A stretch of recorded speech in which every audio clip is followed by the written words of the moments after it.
Holy shit. It's only a half an hour late, but we're here, man. Welcome, ladies and gentlemen, to Fat Man Beyond. I'm Kevin Smith. I am Marc Bernardin. Hey! Oh. Welcome, kids. We're still socially distanced because California is a COVID nightmare right now as we speak. But more on that in a second, because one of us has news. Before we get to that news, Marc, how are you this weekend? I'm doing pretty good, my friend. It's been a busy weekend. We started a little bit late because I had to go look at a house because I'm house hunting, and which is like the worst experience. Do you live? I mean, do you live in a dwelling now? Do you own or rent a house currently? I rent a house. Like we're renting the same house we rented when we first moved from New Jersey out here. Mm-hmm. And, we began thinking like, all right, we're doing okay. I seem to be, making money and working regularly. Let's do the adult thing that you do, which is buy a house. Yeah. And then we started looking and, oh God, dude, what is expensive? I don't know if you know that, but real estate? Yeah. In my mind, I would have thought like everything else, like, since the quarantine, it's all gone in the toilet. But Jordan, Jason's wife, Jordan Monsanto, she was like, last week I was having this conversation about like, now would be a good time to try to find a building and buy it to open an office and instead of renting or something. And she was like, not at all. Now is not the right time. It's a complete fucking seller's market right now. And I'm like, why? And you read stories constantly about everyone's leaving fucking California and going to Texas. And you assume that like, all right, well, that means there's a lot of open houses. But Jersey's the same thing. Jersey real estate's through the roof. Now that's because a lot of folks moving out of Manhattan are just going to Jersey. I don't understand why real estate is still so high in California. And mind you, nobody's tuning in to hear us talk about real estate, but still it is a question that demands to be asked right about now. Why is real estate so high? I think some of it is that, when COVID hit, there were people in the process of selling their houses and they were like, I gotta go. And those houses sold. And then everybody else stopped selling their house because they're like, I can't find anybody to buy. Everybody's lost their job and I can't even move anywhere because I don't want to fucking risk any of that shit. So people just changed their minds, which meant the supply went way down. Mm-hmm. And then the houses that were around and people who still had money scooped up everything. And so now, like almost a year later, the market is such that if you wanted to buy a house that's worth, let's say, $500,000, which sounds insane to anybody who's not in New York or San Francisco or LA, that same house is now selling for like almost $900,000, which is an insane amount of money for a house that I would have spent, $200,000 for in New Jersey. Yes, if you were not New Jersey right now. Not now. It'd probably be 500,000. But if you were like Nevada, you'd spend 200 grand on that house. Yeah, totally. It's like I want 3 bedrooms, 2 baths, and a garage, and that's it. And I'm not asking for the moon. And apparently, the moon now costs more than anything else. Where are you looking? Los Angeles County? Yeah, Los Angeles County, mostly the Valley, because I still have kids that are in school, and I can at the moment work anywhere and live anywhere, but the kids got to be where the kids got to be. So it's mostly the Valley, but it's become this weird demoralizing experience. And then seeing a house in COVID, like you got to sign all kinds of safety shit. There's no open houses anymore. Right. It's now like, you've got a window, you have 15 minutes to go into a house and then decide if maybe you want to spend almost $1 million on a house that you saw for 10 minutes and got to walk around in once. And then there's another family behind you, and then another family behind you, and then like a dude with just a briefcase of money who's like, I'll buy this house. I don't care. I'll tear it down and build something else. Because those are the other people who are suddenly driving up the market is a bunch of speculators and investors who are like, yeah, no, I got cash. I'll buy your house. I don't care. I'm paying attention. You keep talking. I forgot to put us up on Instagram. So keep talking about the house thing. I'm going to just mindful. Which I'm sure, all of our nerd clientele is like, ooh, tell me more about the real estate market. Yeah, welcome to Fat Man on Real Estate. I'm Kevin Smith. That's Marc Bernardin. And we're getting into the market right now. Shares are up. Yes, but it's way interesting to me. Tell them something more interesting that affects everybody. Marc actually went through something this week that all of us, will hopefully go through one day relatively soon. Tell them what you did, Marc. Indeed. This week, I got myself vaccinated. I got myself the COVID shot, part 1. Look at that. Now, Marc, as you know, is in the group of 65 to 80-year-olds, so he's eligible for this. Yeah. My knees are in the group of 65 to 80-year-olds. The rest of me is still a relatively young man. The big question is, how did you get the shot? Well, here's how it happened. It happened that I have a child who is both special needs and she has epilepsy, which, according to the county of LA, qualifies her caregivers as healthcare workers. Because if one of us or both of us come down with it, then who is going to care for this child? That makes absolute sense. So we were able to, it is a technicality, I suppose, but it's also very true and very real. And, I've had some people online be like, that's not cool. Whatever, my grandma doesn't have a shot. I'm like, I understand completely. I get it 100%. Here's the thing. I would gladly not have the vaccine if I didn't have the reason to have the vaccine. Like I've had the same thing at like Disney World when I'd be online. And if you have a child with special needs or a child with a handicap, like there's passes that you can get that allow you an accelerated access to rides and whatever. Primarily because there's a population of children who literally cannot stand on those lines that long. And so we've gotten those access. And, you've got the people who look at you shitty when you're walking through the Fast Pass entrance and they're like, I've been on this line for Dumbo for an hour and a half. Why do you get to go in? I'm like, you know what? I will happily trade autism for waiting on that line for a while. And then they shut up relatively. So who the fuck gets like that tight about like, oh my God, 2 people went in front, maybe 3. Clearly a family. Clearly, like, a decision was made. Like, just chill. You're already in a fucking line and shit like that. But yeah, so I went on Thursday and got my first dose of the Moderna vaccine. I have to go back in February for my second dose. And I had been warned that there would be pain afterwards. Not during, because it's just a fucking shot, and they make you sit there for about 15 minutes to make sure that you have no adverse reactions to it. But I was told, like, yeah, no, your arm's going to hurt. I was like, well, how much could it possibly hurt? I've been vaccinated before. I believe in science. So I've had measles. I've had my MMR, measles, mumps, and rubella shots. I've had pneumonia shots. I've had all kinds of stuff. It's like, no, this is going to hurt. And they were right. For like 2 days, just my arm was fucking killing me. Not like I couldn't lift things or couldn't move it, but just. What way? Like where the stab was? It was like an injection site, and then all the muscle, like just right around it, was just sore, like it had torn, like just bruised. It's faded by now, 2 days out. Like it's like, oh, okay, I got it. I remember where the shot is. If you touch it, it's a little sensitive, but not. Oh, don't poke me! I can't sleep on this arm. Don't even nudge me. Stay away. Was it that bad for 1 or 2 days? It was that bad for 2 days. What is that? Did they tell you like that just means it's working? Because that's the only way that it would like make sense to me. I'm like, why does it have to hurt? You're fucking scientists. Take the ouchie away. No, hurts so good for you. Yes. Yeah, they didn't explain it, and as I understand it, because I kind of walked in there like, jaunty, like, give me my vaccine. I'm gonna run out and just start fucking hugging people and shaking hands and going into restaurants and like, I'm just start living my life. They're like, yeah, no, you can't do that. They're like, you still need to wear a mask. You still need to social distance. You still need to, do all of the things that we've been doing for the last, year almost. Because A, nobody else has it. B, you might not be able to get it, but you can carry it and you can pass it on to other people. It'll help protect you, but it won't protect anybody else at this point. So keep masking, keep social distancing, keep not doing the things that you like to do. And then once, hopefully, we get to a place in the summer or the fall, then we can all, the more of us who get vaccinated, the more of us can start doing shit again. And then maybe we can all go see a movie in a movie theater again. I'm just dying because, we do have like a young component in the audience. Mm. And so far we've covered like the housing market and health issues.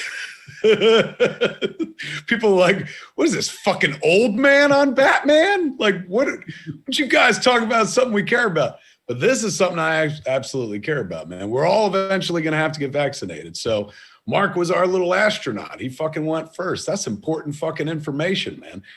Comicbook.com should write an article about that. Fat Man Beyond's Marc Bernardin gets the shot, says it hurts, put it on Front Street. Because our people are kind of soft. I'm soft. The moment you said hurt, I'm sitting there going like, do I really want this? I guess I could just triple mask. My wife made me get in touch with my cardiologist. And she was like, you've had a heart attack. You may be able to jump to the head of the line because of your health condition. And she'd been badgering me about it for a month. So finally I wrote to my doctor and he was like, if you were younger and had the heart attack, you could jump. He's going, but right now you're in the 50 to 65 group, which is 1C. We're currently on 1B, which is 65 to 80-year-olds. He's going, so they're not going to jump you. He goes, just stay to fucking side. So I was like, will do. If you were younger or if you were older, you could jump the line. It's true. Where you are. Sucks being 50. Everything about it fucking. All right, man. So we've talked about our personal lives and shit like that. For me, I'm sure I talked about it last week. I finished Clerks 3. I did a second draft this week, which was even fucking better. Got some great notes, and I was like, "Ooh, you're right," and went back in and my second draft has more content and is 1 page shorter. That's fucking writing. Lean 100 pages. I'm very proud of that. What else happened this week? We on jayandsilentbob.com, which is our website where we sell shit. We just rebranded the website. It used to be the website for just the Secret Stash.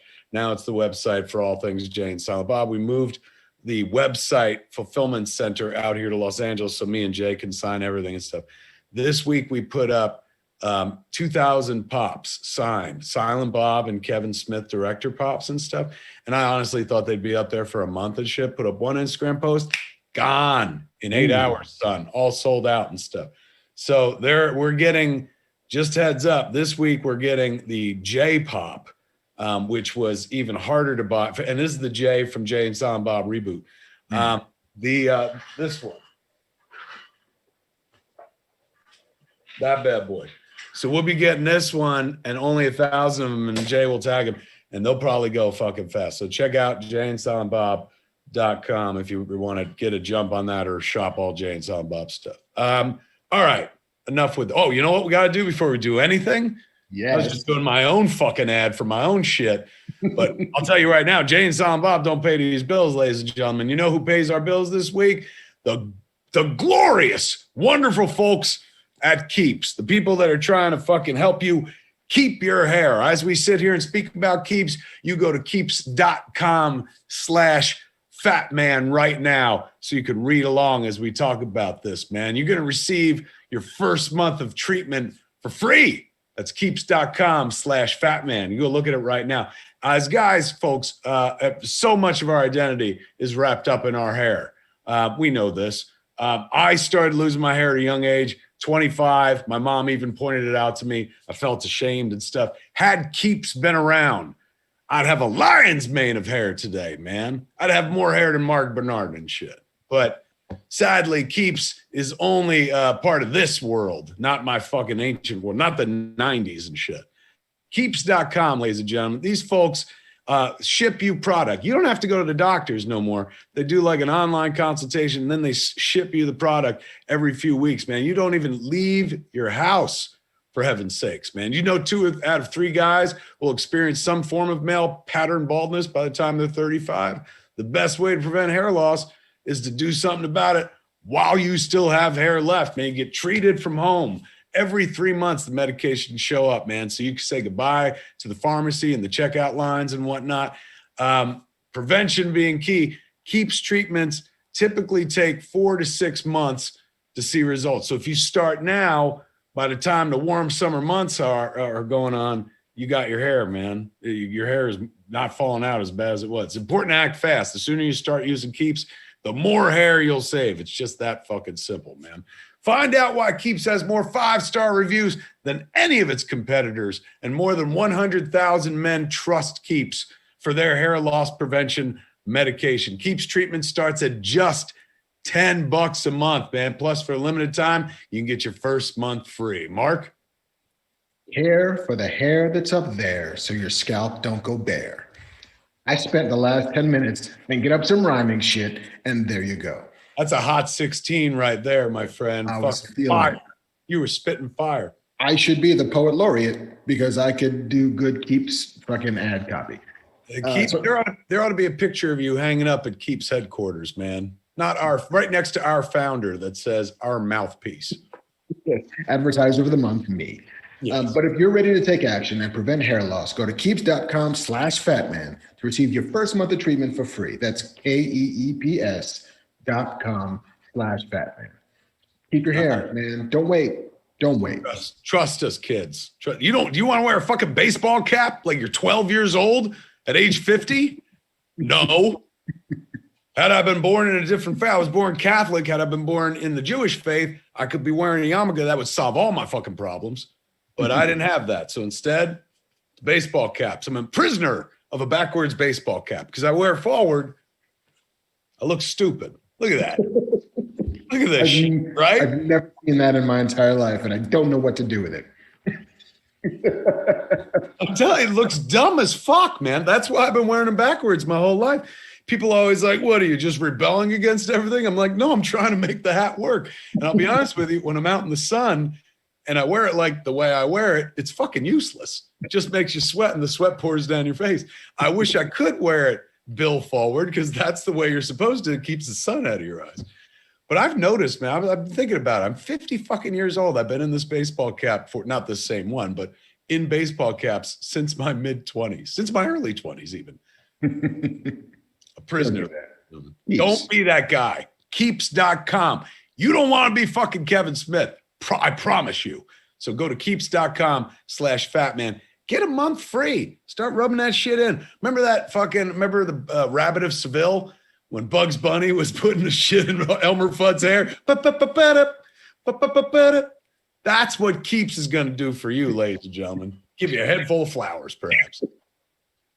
Keeps.com is a proud sponsor of Fat Man Beyond, and we are prouder than they are of us to have them sponsoring us. Thank you, Keeps.com. All right, ladies and gentlemen, after 20 minutes of pre-show, it's time to talk about what we came here to talk about.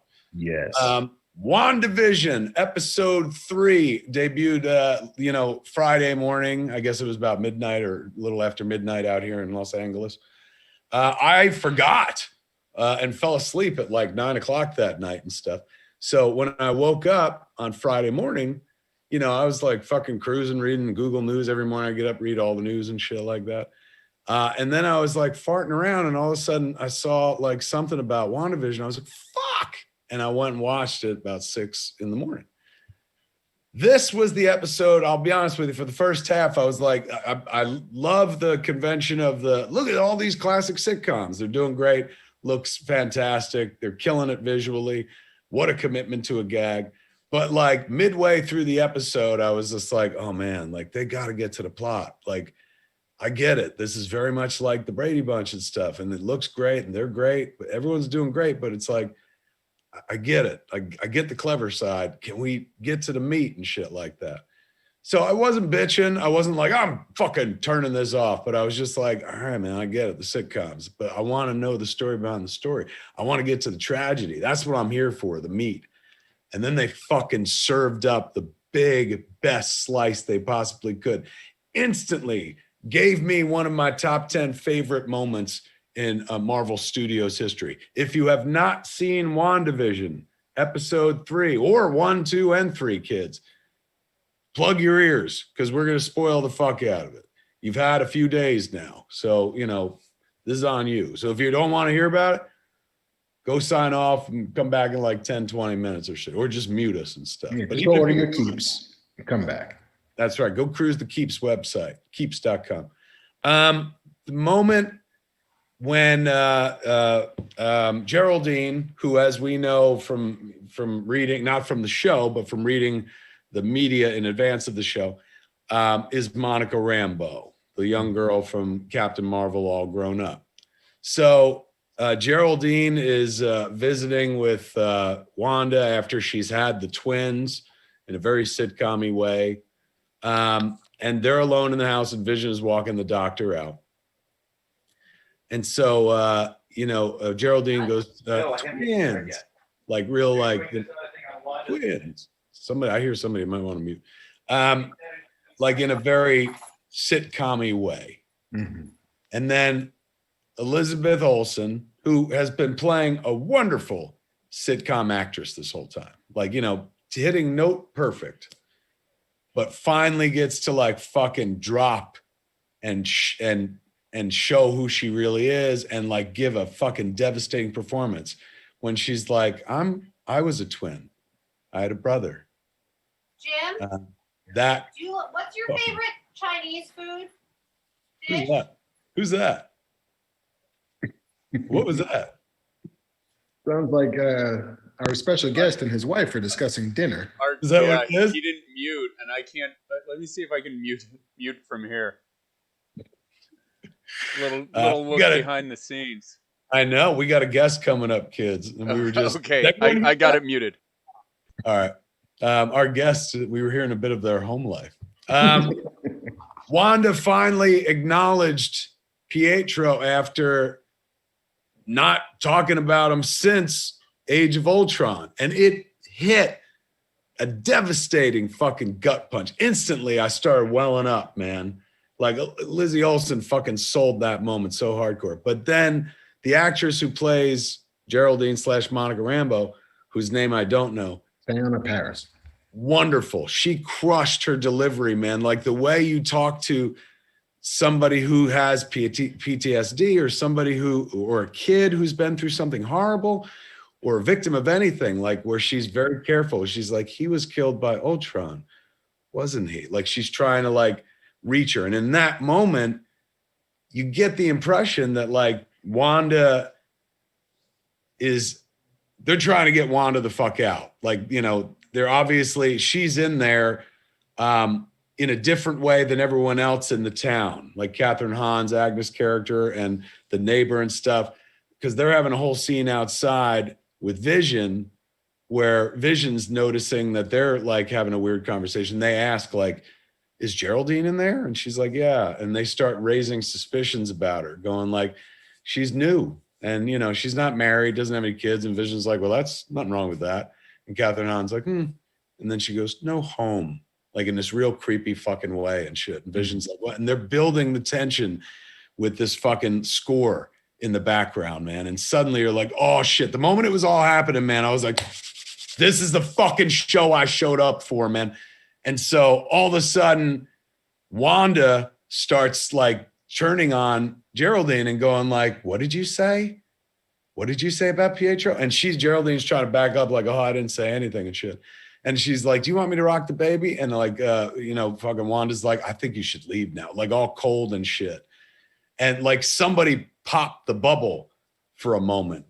And so then we saw her get blasted out of what is the town called? Westview or something like that. And land on the ground, like the shot we saw in the trailers. And then we saw all of SWORD show up, put a helicopter light on her and see the sign. And the town is surrounded by like an electromagnetic field that looks like TV static. And then they got big lights up to see it and stuff like that. And we finally get our look at the story, the real story, the world behind the world. We see that they've set up a perimeter around the town and stuff like that. So I was fucking on cloud nine, man. Like that absolutely fucking did it for me. That made like 2.5 episodes of time I put in when I was like, all right, it's clever, but where are they going? So worth it. I rewatched that, no bullshit, 10 times. Just kept going back to that moment where she's like, twins. And then she's like, I was a twin. Oh my God, it's so fucking good. And it's earned because of 10 years of Marvel history, like Marvel Studios history, where you realize, you start to put together like fucking Wanda, man. You want to talk about like somebody suffering probably from PTSD, lost her parents, lost her fucking brother, lost vision and shit. You know, accidentally got people killed in Civil War. So what a great character to choose to deep dive with. And so much so that it's going to pay dividends for the rest of this series and then into Doctor Strange and the multiverse of madness. At this point, I'm starting to think that like Wanda will be the big bad of multiverse, that it's not, you know, her and Strange having to work together, but maybe Strange has to ultimately take her out. They're kind of using Wanda now as their Jean Grey. That's what it feels like. She's kind of building up to a Phoenix level of power and stuff. And you can't like bring it all back after that. There's only one place to go. So I got super fucking excited, pretended that I didn't watch it on Friday morning, and then watched it again with my wife on Friday night, and was like, you know, had to react like the whole thing that I had done by myself this morning and shit. And she loved it as well. Again, not a Marvel movie person. She's seen a few, but I had to show her a little bit of Age of Ultron before we went into this. And she was like, why? And I was like, it's just kind of crucial. Like, just this is a piece of Wanda you need to know in order to enjoy this episode. And she's like, how do you know? I was like, I read things online.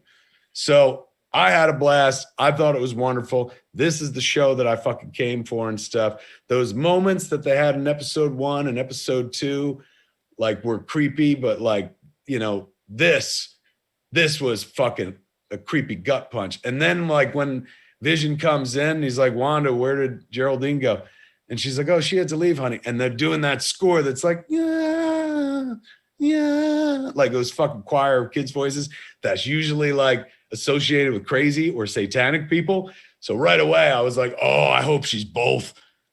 This is the show. I can't say it enough. This is the show that I was dreaming about. And if they continue on this path, which is what it seems like they're doing, this may be one of the best Marvel Studios projects they've ever produced. Marc, I'm sure you co-sign and say the exact same thing. Yeah. Thoughts? I agree with you that the finally beginning to deliver the first real bit of mystery data, you know, because the mystery of this show is really interesting. The mystery of like, all right, what the fuck is going on is ultimately the big mystery. And beginning to start to tell that story, at the very least, beginning to give us a little bit of ammunition to try and put together and try and solve for ourselves what this mystery is. And I agree, that moment is fantastic because, you know, for the first time, Wanda drops her weird, you know, shiny, happy American accent, and the Sokovian comes out, you know, and you know, Geraldine / Monica's very tentative, almost, you know, Clarice Starling-like attempt to bridge a gap between somebody and like very slowly try and like sideways her into getting the information she's looking for. All of that stuff is really nice. I love the bit where, you know, Vision begins to grapple with the idea that the world isn't the way it feels. Like, haven't you noticed that there's just like, this person's acting weird, and then when that guy was choking at dinner, and then when the guy outside was trying to saw through the stone wall, and then suddenly it glitches and he doesn't have those questions anymore. You know, like, and it totally doesn't call attention to it. It's just, and then I'm muted. It's another moment that, like in episode 2, when Wanda was like, no, and they rewound and kind of went back. But this was so like glitch cut that I could see a lot of people out there having a Sopranos moment, being like, wait, what happened? Like something happened digitally, you know, but it was the intent. And that was a creepy moment too. Back to you. So I'm here for that stuff. That where I'm still struggling with the show is that I don't know what any of these characters want. I don't, because the show hasn't told me yet. You know, it's because it's so much in this sort of like meta sitcom daydream believery world. You know, I do not know week in, week out what our protagonists are trying to get done, what they're trying to learn, what they're trying to achieve, because the show isn't giving us that. So instead, you know, all we have is performance, and the performance isn't necessarily giving us any information either. You know, like, we have theories about what's happening, you and me and the internet, and we are coming to it. We're doing a lot of the work here. We're doing a lot of the work. And I'm fine with like the sort of conspiratorial viewing, like, that's what a mystery show is. Like, who killed Laura Palmer? All right, I get it. You know, who killed, you know, the pretty young Hispanic lady in The Undoing? Fucking let's have theories. Let's play this game. But even while you're doing that stuff, There are characters that you get to latch onto, that you're invested in, that you want to evolve and proceed down this path. You want people to solve the mystery because you're invested in who these people are and what they're doing. And like, yeah, I'm invested in Wanda and Vision because I know who they are, but I don't know why they're doing any of the things they're doing. And the show isn't really telling me. And plot-wise, they're also not trying to achieve anything. You know, like things happen to them. We have to do a magic show. I seem to be having a baby. We never had sex, but sitcoms, like I'm wanting more of them that I'm getting. And sure, I have the theory that this is all a big evasion escape from grief, and she's created this thing, or Sword has maybe built this cocoon for her because if she experiences this grief, then she might lash out and destroy the world. So they built a prison, and very slowly they're trying to get information out of her to keep her from going nuts, which is a wonderfully 1980s Marvel comics view of like, ladies are scary, and you know what happens when they have all of their powers. We don't know what to do with a fully actuated woman. So we gotta put mental blocks and put them in jails and all that shit. It's Phoenix. That never occurred to me, man. But that's very Professor X to be like, I've had to fuck with Jean's mind to keep her from becoming dangerous or something like that. So you're right. That could actually be the case. I never thought about that. Maybe she's imprisoned. Like in my mind, this was all choice. But you're right. Maybe they're like, holy shit, we're trying to contain her because she's about to explode. Ooh, that'd be hot too. And all of which is interesting, but none of which is coming from the show itself. That is all us watching the show, and like we said last week, I can't fault the show for taking advantage of the advantage that is we are doing the work that nerds do, which is we invest ourselves in it, we theorize, we have our own versions of what this is, and we're anticipating either being right or wrong. But I kind of want the show to begin to take ownership over itself in a way and be the show it wants to be and not the show I want it to be.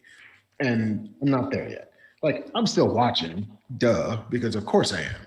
But, the things that are happening so far are like, I might be as satisfied getting this information, reading the Wikipedia entry as to, oh, this is what happened this episode. Okay, cool. Like, I can read what happened in Lost, and sure, you'll tell me that there are polar bears and there's weird fish cakes and the Dharma Foundation, all this shit. But it's the characters that keep me showing up week in, week out. And so far, the characters are being so evasive as to not allow me to sink my teeth into them.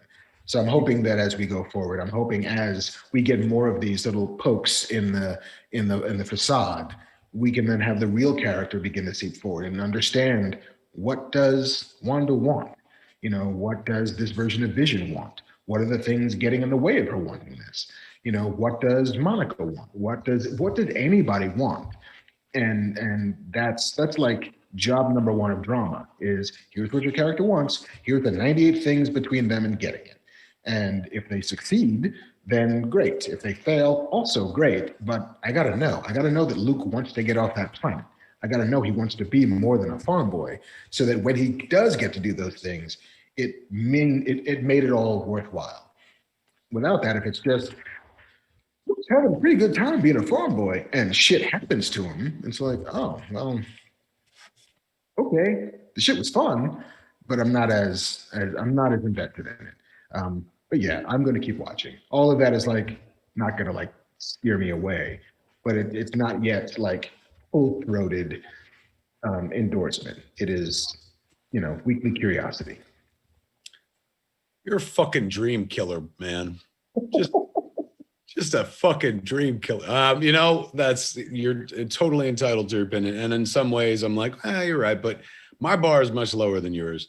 And what they gave me in that final 10 minutes of the show, not even 10, probably seven last 7 minutes of the show, was enough to make me go, I agree with you. I'm filling in more blanks. I'm bringing more information and providing more information to the show than they are currently providing.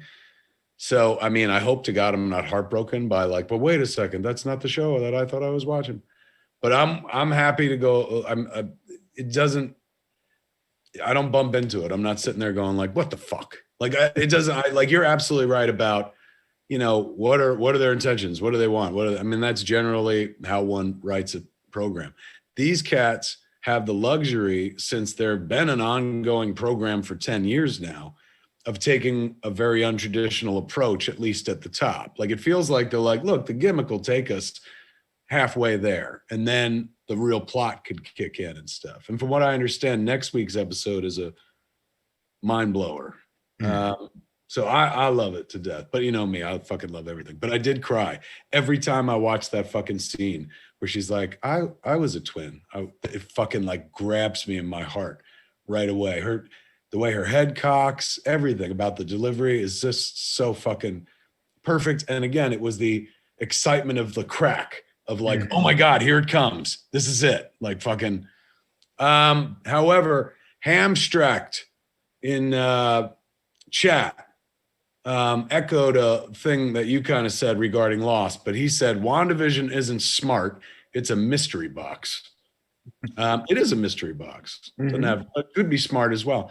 Chapooty Man said the stork is Mephisto. Thoughts? I mean, okay. I mean, I saw that and that made me very excited. I was like, yes, Chapooty Man, it is fucking Mephisto. She put the magic out of him and he just flapped it away. And in the comics, didn't Mephisto take the twins? Like, because they were made, she formed the twins, but they were made up of energy or aspects that turned out to belong to Mephisto. So Mephisto then absorbed the fucking twins, come back to life in a real, like, fucking Horcrux, Voldemort kind of way. So maybe it is fucking Mephisto. And the stork being Mephisto, I thought was a really good guess, man. Okay, but I can't. A show can't be made entirely of Easter eggs.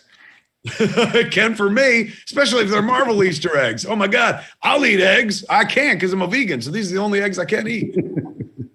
Ronald Jones says, Marc is right, Kevin. Listen to him. Somebody, I got to find it again, but it was very cute. Somebody said, Tony Stork. Am I right? I was like, maybe. Wouldn't that be weird? Let me see. The real Catnip Dave says the major want of Wanda is trying to live a normal life, and she has already lost control of her powers. That is already altering reality to as close as her desires. I mean, I believe me, I love reading everyone's theory, but Marc's absolutely right. It's all of us going like, I think this is it. Cam K said Mephistork. That's hysterical. More MAGA. I think I would feel holy shit. More MAGA. We have somebody in our chat room called More MAGA. More MAGA? What are you, nuts? But anyway, More MAGA says vegan. Oh no, Clerks 3 will take place in Whole Foods. I went vegan because I had a heart attack, bro. I almost died. So that's it. It's not a bougie thing. It's like life-saving thing. But Whole Foods would never let us shoot inside that store. It's owned by Amazon. Wake up. Be real. I find it's best not to insult these people and just treat them logically. I think I also might feel better or different about the show if it dropped all at once. Yes. Like if like the 2-hour movie or a 3-hour movie that it actually is, if you could just power through it, and then it's the week to week to week, the drawing out of a thing that feels as if it should kind of be collapsed and condensed anyway. But yeah, I don't know. It's without being able to see what's happening, it's hard to get invested in what's happening. Somebody asked a question that Ed Palmatier says, if this wasn't Marvel, would any of us keep watching? Excellent question. You? I mean, I'd said it last week. If this wasn't Marvel, I wouldn't have got past the first episode. It would have been like, I don't know what this is. I don't know who these people are. And you haven't told me why I should care yet. I might have given it 2 because it's well done, but I think after that second one, like, what? Tom C said the last 7 minutes made it more like Twilight Zone. Specifically, It's a Good Life. I agree. That's what I kind of, I want more of that. I want more of the like, you know, fucking Wanda snap out of it and shit. And look, the fact that they fucking referenced Ultron, like, just fucking did it for me, man. Like, I was like, that's, you know, honestly, I can watch a show full of fucking Easter eggs. Like, as long as they're all as tasty as that one. Oh. In the chat, Neba said, what if the big bad is Mojo, and that's why there's all the different TV sitcoms? Which I thought was kind of interesting. Mojo from like the New Mutants Mojo? Yeah, and that's why there's all the different TV sitcoms living in the TV world. I guess that's possible. I don't think it's true, but it'd be fun. Mike D, who was in Jay and Silent Bob with the Mike D, you know, he was in the Beastie Boys. He did the smoking jacket when I'm like, oh, my smoking jacket in Jay and Silent Bob reboot. He said Geraldine wearing the fish pants, fish equals Jesus equals savior, trying to save Wanda. Could you imagine if they were like that? Like, are the details that's beyond an Easter egg? That's like telegraphing it very, you know, for smart people only. Do you think that's possible? I mean, when a show is operating at that level, I mean, Lost was doing a lot of that shit, a lot of deep fucking cuts into, like, you know, same thing with like the Matrix, all of that fucking like deep philosophy and, you know, the simulacrum and the Nebuchadnezzar and all these things mean something. And if you read it at that level, then it all counts. And hell, sure, they could absolutely be making a Jesus fish savior, you know, bumper sticker reference here, and here for it if that's what it is. But I don't know. I just don't know. How awesome was it when they went from full screen to widescreen? Yeah. When they were like, we're out of the show and now we're into a movie. We're into the Marvel Cinematic Universe, motherfucker. Oh, that was dope. Yeah. It's a trick that, did you ever see Homecoming, that Sam Esmail show that was on USA with, based on a podcast, but starring Julia Roberts, who's in the first season. But they did a lot. It wasn't on USA, it was Amazon, I think. Maybe. I think yeah, Mr. Right. Robot was USA. I think that was my bad, Amazon. But they did a lot of, you know, work with aspect ratios as indicators of like both when and where you are. And like, if you saw this aspect ratio, it was this. If it was this, it was another thing. And using that as a way to decode the story is really, really smart, because by now we're all paying attention to that shit. Very closely. And now everyone's educated too. Like, I remember in the early 90s, before I became a filmmaker, Vincent Pereira, my friend who worked at Quick Sub with me, he wanted to be a filmmaker. He was the first person I ever knew that was like, I'm gonna be a director. I was like, you can't do that. You gotta be born in Hollywood or something. He's like, no, you don't. But he was the one, oh shit. I fucking went down a hole and I forgot what I said. What were you just saying? Aspect ratios, educated audience. He was the one that taught me about aspect ratios. You know, I remember being like, he gave me a VHS copy of a laser disc that he had copied. Mm-hmm. And it had black bars on the top and bottom and shit, proper aspect ratio. And this was at a time, of course, in the early 90s, everything was pan and scan on video, full screen. So he hands me that and I'm like, what the fuck, man? Half the picture is missing. And he's like, no, that's its proper aspect ratio. Half the picture is missing than the way you normally watch it and shit like that. So, you know, I don't think everybody, you know, like my mom still ain't hip to aspect ratio. So I don't know if she would notice the screen change or something like that. But most people have a rudimentary, you know, kind of like, oh yeah, that's like a movie and this is like TV. Although now TV is widescreen as well. So the 1/6/6 frame doesn't really exist in the world anymore, except when you're watching something on Instagram, I guess. Yeah, or like on your computer, which also isn't fully widescreen yet. But like, you can't buy an old 1/6/6 TV. They just don't sell them. And so everything at this point is widescreen. But yeah, I spent a lot of time in the wild explaining to people, no. This is more picture, not less picture. Like, yes. Why does it feel like less picture? It just is. It's sorry. Like, it's science. All right, man. So WandaVision, we'll be back, of course, next week to talk about episode 4 and stuff. But that for this week is our WandaVision check-in update and stuff like that. Hopefully you all enjoyed. Now, ladies and gentlemen, we got a guest. That's right. He has worked at Marvel. He has worked at DC. He has worked at Dark Horse. He's comics, ladies and gentlemen. He's worked at Image. He is comics. Comics in his blood, ladies and gentlemen. We love these movies. Why? Because they came from fucking comic books, man. We could never forget the comic book part of this equation, man. And tonight, we have one of comic books' most wonderful, greatest writers come visit us, man. Welcome to Fat Man Beyond, the great Jim Krueger. Jim, you there? Hey, I am. How's it going? So good, man. For those that are unaware, you remember Earth X?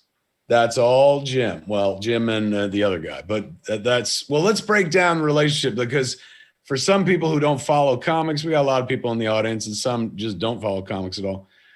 There's usually a relationship. Sometimes you got an artist who is also a writer, but generally speaking, there's a writer of comics and there's an artist on the comics. Who did you work on Earth X with, Jim? So Earth X was me with Alex Ross and John Paulion. Alex did all the designs, all the covers. You know, when I wrote a script, it went to Alex for notes before it even went to Marvel. You know, Alex's blood was like, he and I have collaborated on so many things, but it was myself, Alex, and John Paulion. Now take us back, man. When did you first get into comics? As a kid?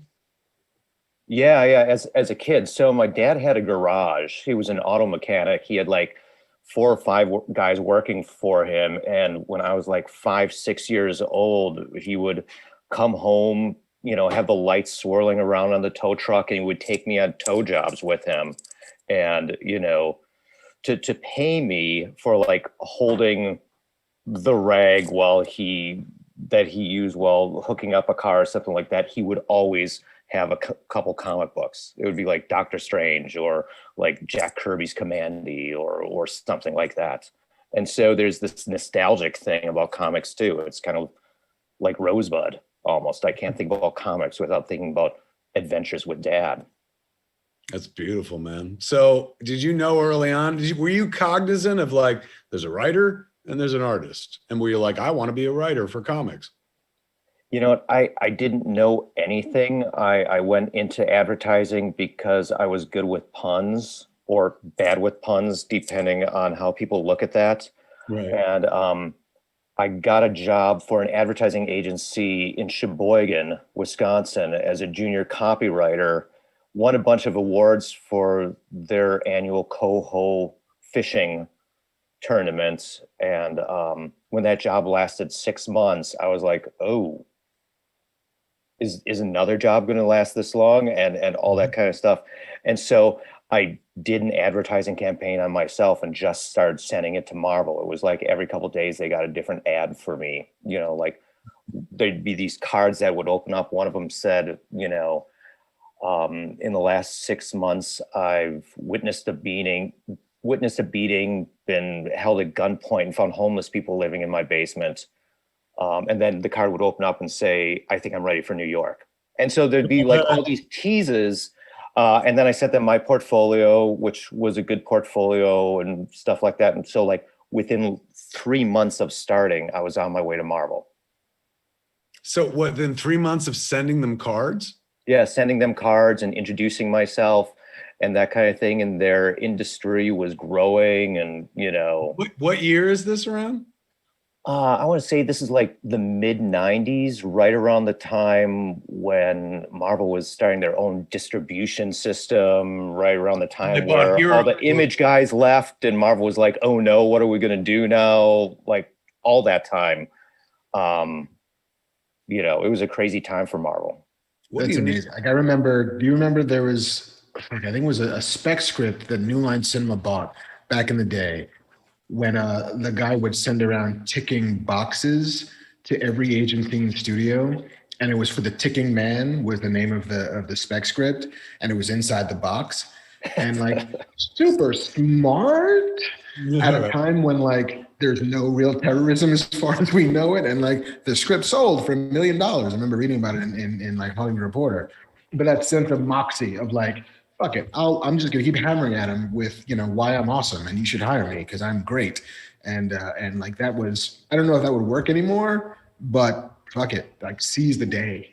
Well, and the stuff I sent them was really like funny, and it was like Marvel appropriate. The last one said, the last card I sent them after they got my portfolio said, I hear you're looking for someone to write advertising, you know, and then the card opened up and it just handwritten was advertising. Am I hired?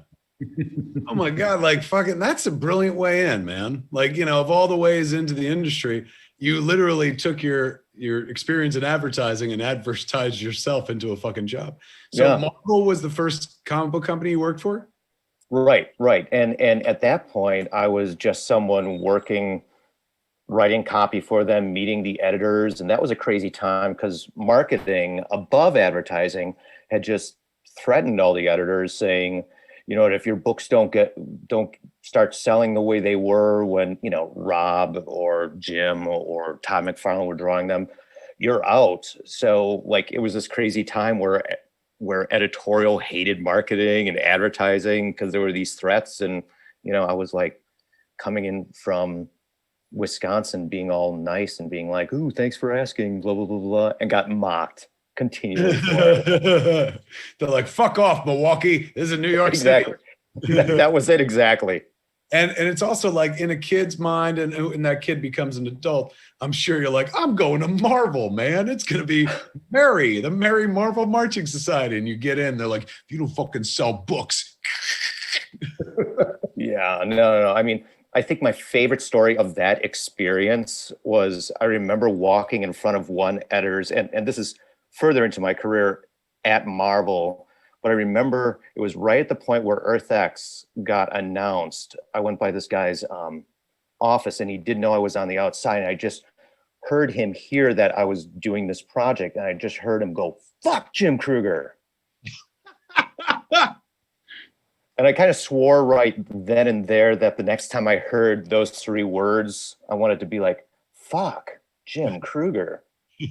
Right. Still haven't heard that yet, but you know, I live in hope. Who did you deal with like at Marvel? When did you get your first, it sounds like when you got there, you didn't come as a comic book writer. Did you start at another job and then move to comic book? Yeah. I started as a copywriter. Like I was writing all the house ads for books. So when you say house ads, like would you write like what I read in the Premiere catalog? Yeah. Or like, you know how you'd be going through a comic book and then there'd be an ad for another comic book that you should be checking out. So I was, you know, like when you were reading an issue of Fantastic Four, you'd come to that page that's an ad for all the Spider-Man books. And I would write a headline that's like, get bitten by the bug, you know, read Spider-Man every week, like stuff like that. How long did you do that before they were like, all right, you can write a script? I think, again, it might have been like 3 or 4 years. I mean, what was really interesting is I started as a junior copywriter, then became their copywriter, then senior copywriter, ultimately became a creative director at Marvel before bankruptcy, like, got rid of our entire division. But like literally like a month later, I started writing Earth X, but it was this continual thing. And what was great was I got to do other things that never, like there was a moment where Avi Arad came down and I had to do this giant presentation of all the movies that should become Marvel movies. And that was the beginning of Marvel Studios. It was all Avengers based. It was all, you do this, this looks good on film. This looks good on film, like all that kind of thing. Which books, which characters, which IP did you put forward? Oh, it was all building it from Avengers because they knew they couldn't do anything with X-Men or Spider-Man. So, this is going way back. Yeah, this is going way back. This is like before the Hulk and Iron Man movies, you know, well before I think those movies were even coming out. So I feel like I have, you know, maybe my big toe in the midst of, you know, that first origin stories of the MCU. Yeah, you were there for the birth of it, man. Fun. Yeah. So that was fun. You did a lot of time at Marvel, but you've worked at DC as well. What'd you do at DC? I know what you did at DC because we talked about right before, and this I want to talk about because this sounds fucking tremendous. Tell them what you just did recently. Oh, are we talking about Justice at DC or are we talking about Marvel's X, which was the prequel to Earth X? Well, I'm sorry. What I was Or just, that Superman story. Yeah, the Superman. I jumped from Marvel over to DC because I wanted to hit that Superman story. Yeah. Jim's been working for what he said is a decade on a story, man. That writing right there, man. Tell us about it. Well, the idea is that I had an idea, like when I think about the first comic I was ever given, going back to my dad again, it was this trip to Disney World that ended up going in the midst of a hurricane and my dad blowing my mind and blah, blah, blah, blah. But we took a train down, and on the way, both my brother, who's younger, and I were given a comic book, and my brother was given Batman and I was given Superman. And I remember as a 6-year-old, this sense of disappointment because I wanted the Batman so badly, because Batman was badass, and that's never something we think about Superman. But like, the more I've kind of grown, I've kind of come with this idea of what I want Superman to be and what I think he should be, and why he kind of fails on certain levels, and why even it seems like DC is always scrambling to figure out a take on Superman. So my big thing is like, I wanted Superman to suffer, and not just like, oh, Lois is in danger, or, oh, here's this magical substance called Kryptonite. How can I make Superman suffer? Because it's in Superman's suffering that he seems human, or he seems courageous, or anything like that. So I finally, after like thinking about this idea for years and pitching it multiple times, I finally found someone who would buy it. Because it's one of those stories that was inside of me, and I was like, I have to tell this story or figure out a way to do it. So who was the one that bought? You mean somebody at DC who was like, yeah, someone at DC bought it. One of their editorial that we're looking for, like, now show them the cover to the issue while I fucking set it up. Kids, you're about to hear an idea for a fucking Superman story that they can't now because it would require too much setup, but they should one day make this a movie. This instantly captured my imagination, man. Tell them what the story is about, Jim. So the basic idea is that it's the story of the Green Lantern, who is in charge of protecting the planet Krypton, seeking out Superman, coming to him in the name of justice and mercy, begging Superman to kill him, to end his suffering. So good. So good. Is that a full issue story or one Yep, story? it's a full issue story. It's like a 30-page story. You know, it stands on its own, but it opened, like, even in the writing of it, like, if the first section is him discovering from being lost how to that a Kryptonian still survived and coming here and then confessing that it's because of him that billions are dead. The second half of the story, which then propels it forward, is his remembering the last days of Krypton, those last moments of Krypton, as everyone is falling around him and all that sort of thing, to then the big bad who's our Brainiac character, speculating on even why Kryptonite affects Superman. And what's so great is by going through this and just asking questions, like, I even have Brainiac suggest that the reason Superman's he's so afraid of Kryptonite is because Kryptonite, like sometimes when you hear about haunted house stories, you hear about how there are objects that still have absorbed some of the cries and things. Like, every piece of Kryptonite is billions of cries out that it's absorbed. So when it's brought to Superman, his hearing can hear all of them. And it's a deafening thing that brings him to his knees. And it's a constant reminder that he wasn't there to save them. That is fucking fantastic. And the Green Lantern was. Now, and so who is the artist? A guy named Neil Edwards, who's very much like kind of Brian Hitch, classic Superman style, just visually awesome. And, you know, he's also an artist who worked on the Steve Aoki comic book I worked on last year. You did a Steve Aoki comic Yeah. book? Where? Yeah. With Tom Bilyeu and Steve. Tom Bilyeu and Steve kind of orchestrated, and they had me come in and find them a creative team and all that sort of thing. It's all kind of molded around the Neon Future kind of brand of music that Steve does. Fucking A.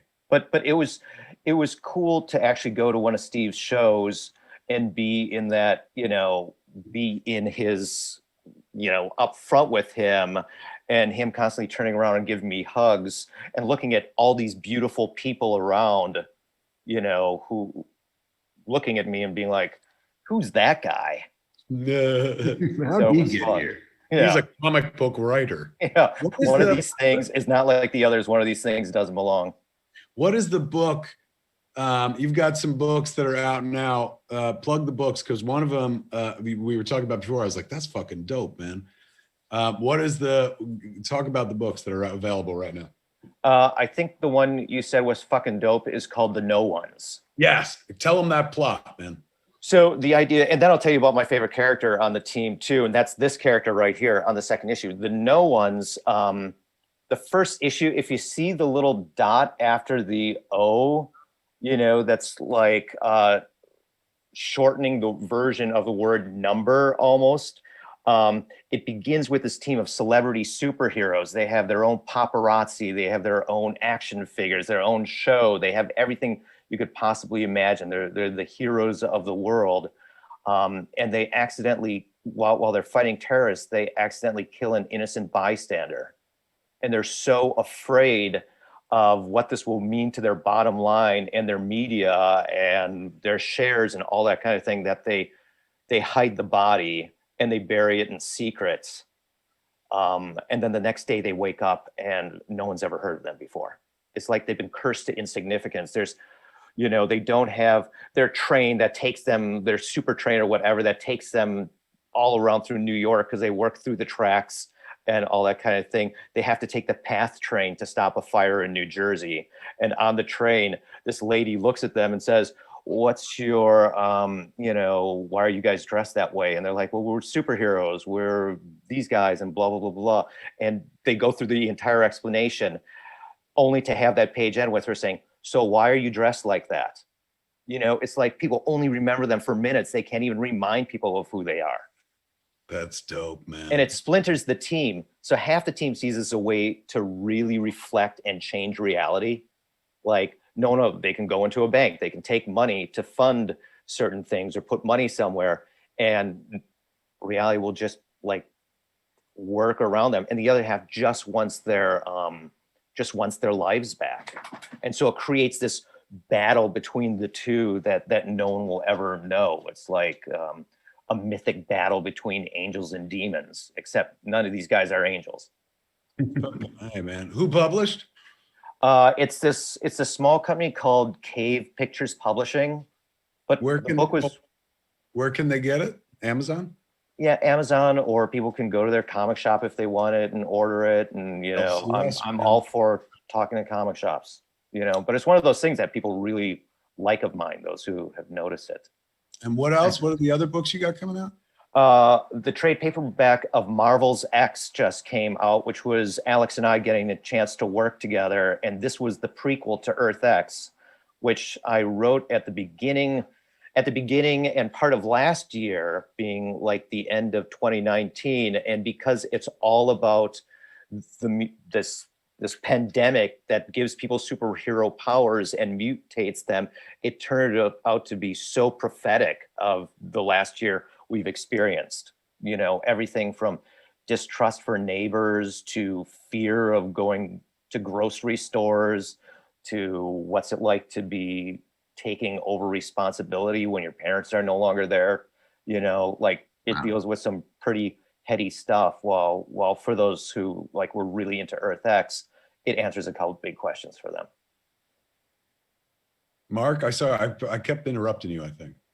No, I mean, I just had one question, like way back when, but it's, I'm always fascinated by breaking in stories, and you got a pretty amazing one. But I in my travels, it always seems as if there's a big bar between the church and state of almost anything, where how did you go from being the advertising copywriter guy to somebody that they would allow or even listen to pitch a comic idea? Because so often those two worlds don't collide.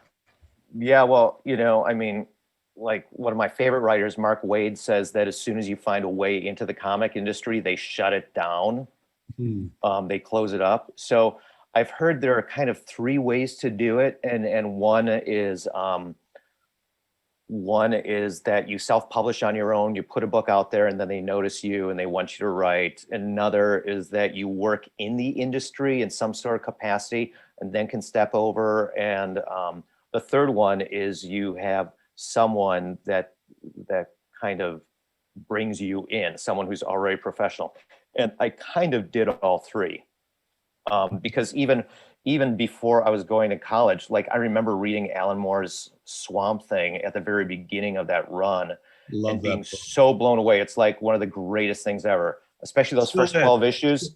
Still holds up, man. The Anatomy Lesson is one of the greatest comic books ever written, ever drawn. It's beautiful. Oh my gosh. And I've been working on my collection of those books. Like I have the first issue he wrote, signed by him, and then the issue that has the demon later on, I've got that one signed by Kirby. It's like it's this special thing that I know was the beginning of inspiring me to even want to do this stuff. Agreed. But to you, Marc, to your question, I did that, and you know what, I really feel like at the same time, you know, I was writing scripts and taking them to Capital City Comics in Milwaukee and Madison and letting them read my scripts for other projects. Like I was just constantly just making it this fun thing I did until it became a real thing. That's awesome. What you've worked for Marvel, for DC, and for Image. Who else have you worked for? I've worked for Dark Horse. I've worked for and Dark Horse was the beginning of my career. I did a book called Foot Soldiers, which is about these 3 kids in a post-apocalyptic future who go to the graveyard where all the superheroes are buried and they rob the graves. That's how they get their powers. They try to fill the actual shoes of the original heroes, only to discover how hard it is to like fill those shoes. But like Dark Horse was awesome. I think I even did a thing for Acclaim back in the day. I think I've kind of worked for practically everyone. Who was the best to work for? You know, I'd say that everyone is awesome, but everyone has an element that's like a job, you know? And so there's like, okay. You know, I mean, it's funny because, you know, I feel like I'm getting to do a lot of like film and TV stuff now, and that's awesome. But at the same time, like the egos of Hollywood aren't any different than the egos of working in the comic book industry. It's like everyone's safeguarding their IP. Everyone's like, no, you can't do that. But sometimes that's the best. Like most notes have been good for me. I remember there was a moment in Earth X where I wanted Reed Richards to wear Professor X's Cerebro helmet. And the editor said, no, that doesn't work. It only works for Professor X. And I was like, oh, I really need that in the plot. So then I just, you know, I rewrote it in such a way that Reed had a schematic of Professor X's brain and was able to stretch his brain to look like Professor X's so he could find out, you know, the secret of the mutations on Earth. And even the Thing, you know, made a joke about, you know, stretching his mind and stuff like that. Going back to the puns, you know. Good. That's a good piece of fucking writing right there.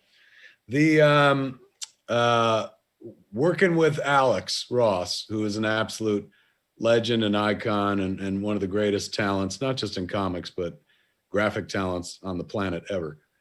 Do you have any, since you worked with him on so many things, do you have any Alex Ross originals? Does he ever just like, here you go, man, this is for you? I do. I have 3 pieces. One, he gave me the cover to the first issue of Foot Soldiers when that came out from Dark Horse, which was so special. And I mean, Dark Horse paid him his rate and all, but I asked him because we were already friends. Like my first job at Marvel was to go to Gen Con, one of the cons, and to take him around and introduce him to other people as the artist on Marvels. So it's like our careers in the industry kind of began together. And while we were there, we just geeked out on like Kirby and Machine Man and all that kind of stuff. But to get Alex to do the cover for Foot Soldiers, I found him all the copies of Grant Morrison and Steve Yell's Zenith from 2000 AD, which is probably in my top 5 list of greatest comic books ever done. So when you say you found it, like you secured them for him? Yeah, I found him copies and sent him copies because it was like, that was a point where it was really hard to find British comics. Check you out, man. And then when you did that, he was like, all right, I'll draw it. Yeah, I was like, okay, well, would you do this? And I was like, I'll sweeten it by finding you all the copies of Zenith, you know? Charming. So that was fun. Is he, and when you were, like, it's one thing to like, so wait, what are the 3 pieces of art we got? One is the one is the Foot Soldiers cover. Foot Soldiers. 2 is I have the cover to the first issue of Earth X, which is the bald Captain America. Sorry, Keeps. I think it's too late for me anyhow. But he wouldn't be bald if he'd gone to keeps.com/ you know, you would hope. You would hope. That's how big is that piece? He works large, doesn't he? Yeah, he does. It's like a really, really special piece. I don't even have the courage to put it in a frame and put it on the wall. I'm like, oh no, light will hit it. You know, UV frame, you'll be fine, man. That belongs in a museum. What's the 3rd piece? And the 3rd piece is from Marvel's X, because years ago he took pictures of me, and his design or his sketch of how Peter Parker looks in Marvel's X is me. Ah, get out of here, man. But it's me after Keeps. Right. Full head. Lustrous head of hair. That is dope, because for those that don't know, Alex Ross, like, you know, he does these incredible paintings, but he actually has people, friends, model for the characters. Like, he's even created outfits for them to wear. Like, there is a Superman suit and stuff like that. And I've seen, like, he's an absolute genius, but he does work off of life models, more or less, correct? Yeah, he does. In a lot of cases, he still has people come over, puts them in the costume that he's created for them, and will do photo shoots of them, like in his basement or something like that. Like, his place is this museum. Like, I've never seen a room like his action figure and comic room. It's like he has 4 or maybe 6 life-size mannequins with costumes that he's been involved in making in the center of the room, as well as so many other like treasures. That's a comics fan right there. And also a guy who's like, look, everything I got in this world is because of comics and drawing. So I'm like, of course he celebrates it, and it's totally. All right, man, we got to jump to the news. You got anything else you want to say to these cats? Where can they find, what was the Superman book number and name? Where can they get that? It's Adventures of Superman number 11. Adventures of Superman number 11, so you can find it at your local comic book shop. Yeah. If you can't get out, go find it on the DC Comics app or Comixology or something like that. Where can you get the number ones, the no ones? You know, you can get it at comic shops. You can get it on Amazon. You can get it anywhere. Let me do a quick plug for these 2 little indie books that you can only get either on Amazon or from me at a comic convention. And since there are no comic conventions right now, it's only Amazon. I have this really dark fairy tale that's kind of the heroic journey of the damsel in distress called The High Cost of Happily Ever After. And it's basically, she gets married and it's beautiful and it's wonderful, and then he goes to war and goes down in battle and she becomes a prisoner of the enemy. And it's about how she, as this girl who was not born into royalty, fights to be worthy of royalty even if there's no way out. Whoa. And it's awesome, and it's meta, and it goes in places that people are always surprised. Girls really like it, especially. It's a gorgeous cover. Who's the publisher? It's Sideshow Media. Again, available on, and also from Sideshow is the other thing I did, which was, again, a project I worked on forever and ever and ever. It's called The Runner. And it's about a guy who has been on the run from the angel of death since 1936. He's not getting any older, and he figures out how to keep ahead of death. But part of that is almost a loss of social humanity. And there's a day where a girl's going to get killed right in front of him. And so to save his own butt, he saves her. So out of purely unheroic reasons, he saves her. And then but death was supposed to come for her that day. So he's reawakened, like by teaching her how to run too, it reawakens kind of like his own humanity. And it's the question of, there are things we run from, but there also have to be things we run to. And it's awesome. Like fucking A. All right, where do they get it? Show at, what is the website? Sideshow. It's one of the Sideshow medias. Otherwise, Amazon is where you can find it, or people can, get in contact with me. I'll send things out. Where can they get in contact with you? The best is probably my Instagram, which is just, I'm Jim Krueger. I am JIMKRUEGER. That's probably the best way. And in the chat, Jeff Sartain said, Jim, former picture framer here. Museum glass blocks 99% of UVA, UVB, and UVC. Find a good free in the area, and they'll be happy to sell you the expensive glass. Picture frames protect art from damage. That's another voice telling you to fucking frame that. America on the wall. Yeah, that's good. That's good. Jim Krueger, absolute fucking pleasure, man. Continued success. Keep waving the flag for that which you fell in love with in childhood, just like us. Same thing, man. Comics changed our lives. You have the most interesting road into Marvel, though, I've ever heard. I didn't even get a chance to tell you about my gunpoint story and blah blah blah and all that sort of thing. But maybe different. What's gunpoint? I was held at gunpoint in Madison, Wisconsin, right before I was like, okay, fuck it, I have to go for Marvel. I have to go for it. Three guys came to my apartment, pounded on the door. I thought they were just looking for directions. When I looked through the peephole, I could only see one, and all three pushed their way in, wanting drugs and money. And ultimately, you can have the money, not the drugs. Yeah, I didn't even have money. I had a stereo, and it was a wedding present, but it wasn't a very good marriage. So I did offer them that. But they didn't want that. And ultimately it was two guys out in the hall with me, and one of them ransacking through my stuff. And the guy had the gun. The guy said, well, what's your name? I said, it's Jim. He said, no, it's not, it's Bill. And I said, my ID's in there, but I'm not going to go in there to get it for you. And he said, well, you better do what we say, because pointing to the third guy, he has a gun. That guy pulled out the gun. Well, I said, well, let me see it. He pulls out the gun. It's a semi-automatic. And I'm thinking, this is it. This is over. At first, I'm thinking, because of that wife I had at the time, who had been praying to God that I would die in a car accident. I was like, oh my God, he's answering her prayer. What kind of God would do that? And, ultimately the guy ended up running away because I thought, oh, I'm dying. And I said, look, before you do that, you should know God loves you. And the guy was like, oh shit. He runs away, and those other two guys are in the apartment, and I start pounding on neighbors' doors to let me in. And a guy lets me into his apartment whose name is Bill. And I was like, the irony of it all made me start to see my life as a story. And I was like, I need to start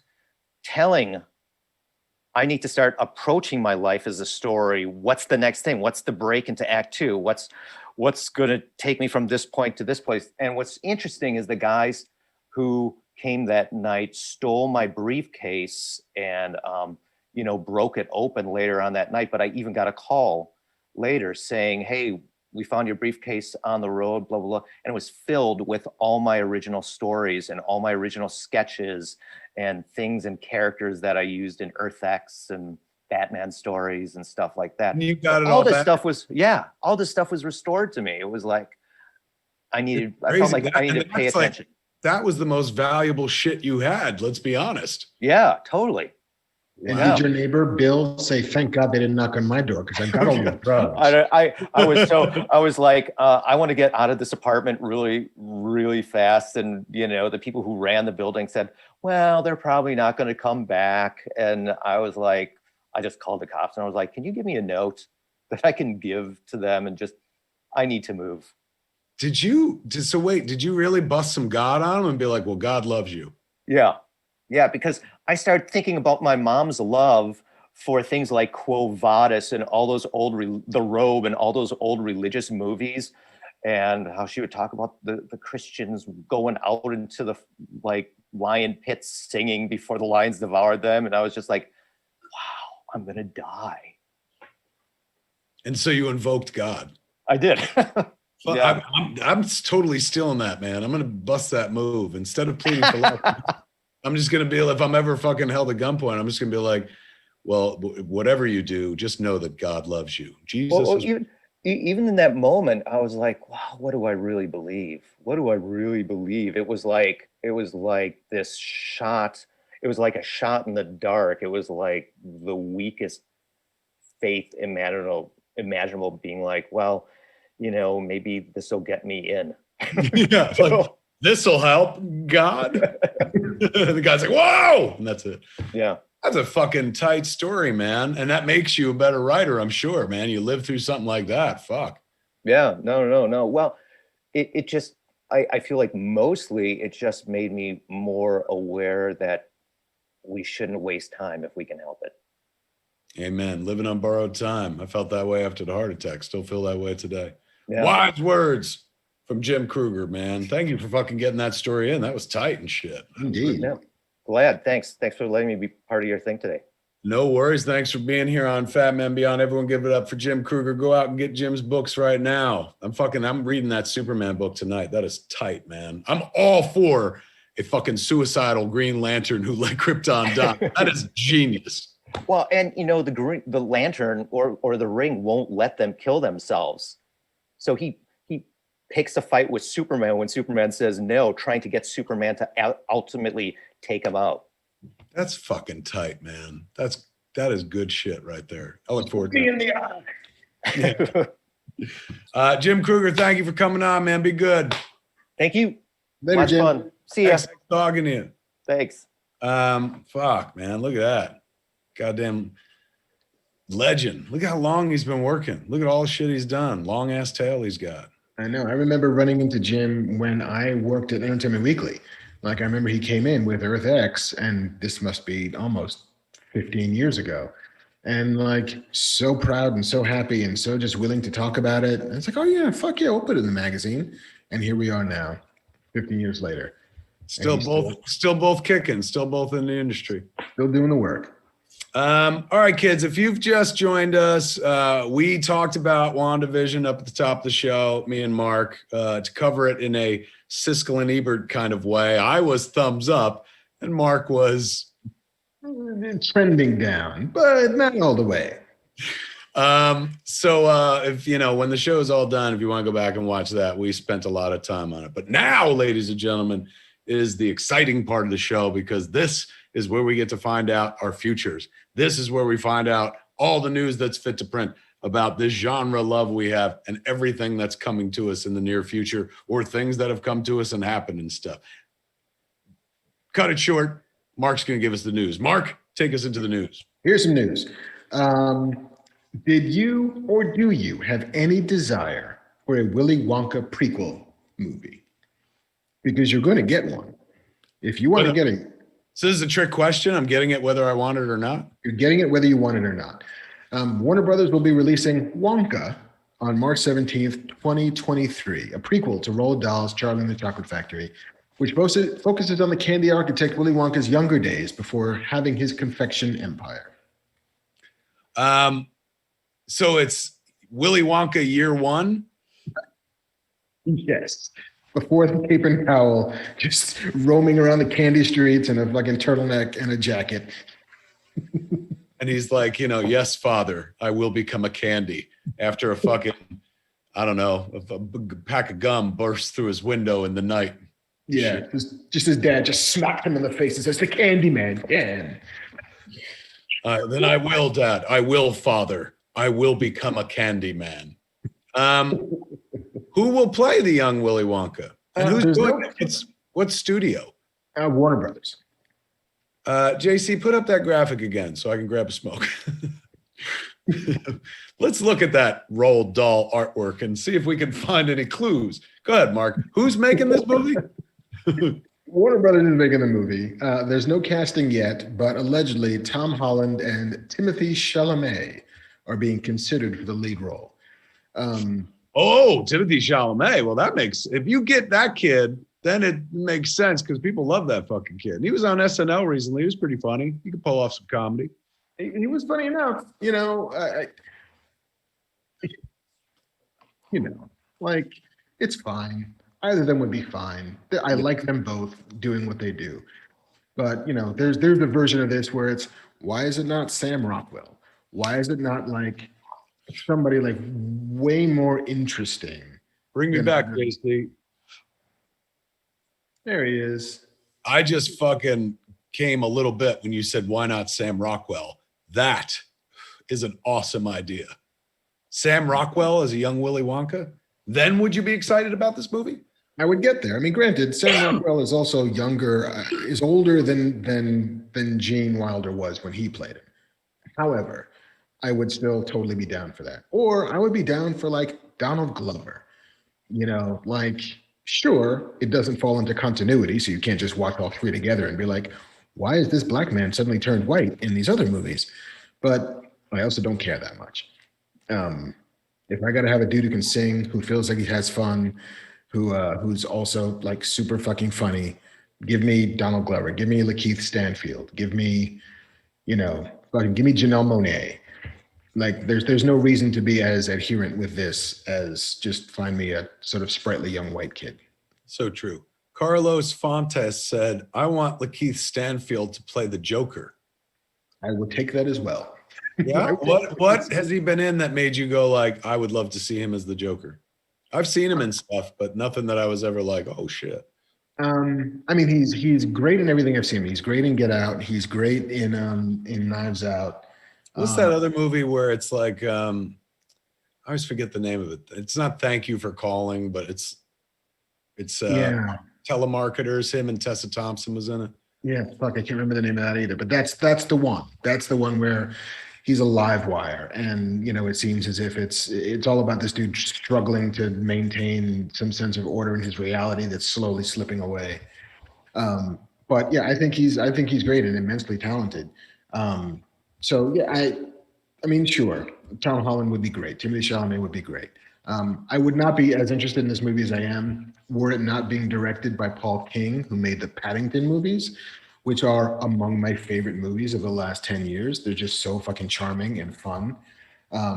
Because I don't necessarily need a prequel to Willy Wonka. Like that's not a question I've ever had, which is how did he get this candy fortune? That movie with Lakeith Stanfield is called Sorry to Bother You. Sorry to bother you. Wonderful flick. I hate to inform you, Mark, that Santo Valentino in chat has declared this a boring show, beyond boring. Ooh. Yeah, we fucking let Santo Valentino down. You better fucking pick it up, Mark, because when you lose Santo, there goes the internet. As goes Santo, so goes the internet. Absolutely. Santo Valentino ain't not having this show. He says it's fucking boring. So maybe we'll light some shit on fire. Try to keep it interesting. There you go. All right. So we're getting Willy Wonka, a young Willy Wonka year one. Yeah, so 3 years. In the right hands, maybe it'll be something fun. Sure. What up next? Remember how we were getting a 4-hour TV series of the Justice League Zack Snyder cut? Yeah, there were 4 separate episodes. Yeah, not anymore, apparently. Now it's just a big movie. I'll take that. I can make them episodes on my own. I just have to pause and go to the bathroom and stuff like that. But I think I'm more into the idea of a 4-hour movie than I am. Yeah, I mean, yeah, because I could watch it at my pace and stuff. He made a movie. He didn't make a TV show.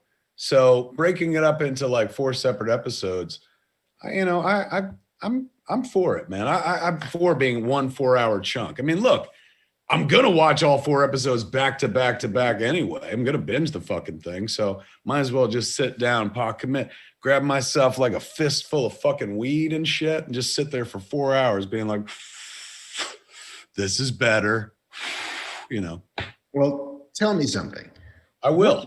I'll tell you fucking anything. I'm gonna keep the show exciting for fucking Santo Valentino. I'll tell you that much. Santo, my friend, I'm gonna ask Kevin a question. Can you roll with me? What's the longest movie you've ever seen?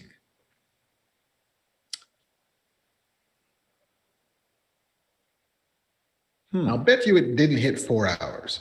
It did not. But to be fair, well, Titanic's like 3 hours, right?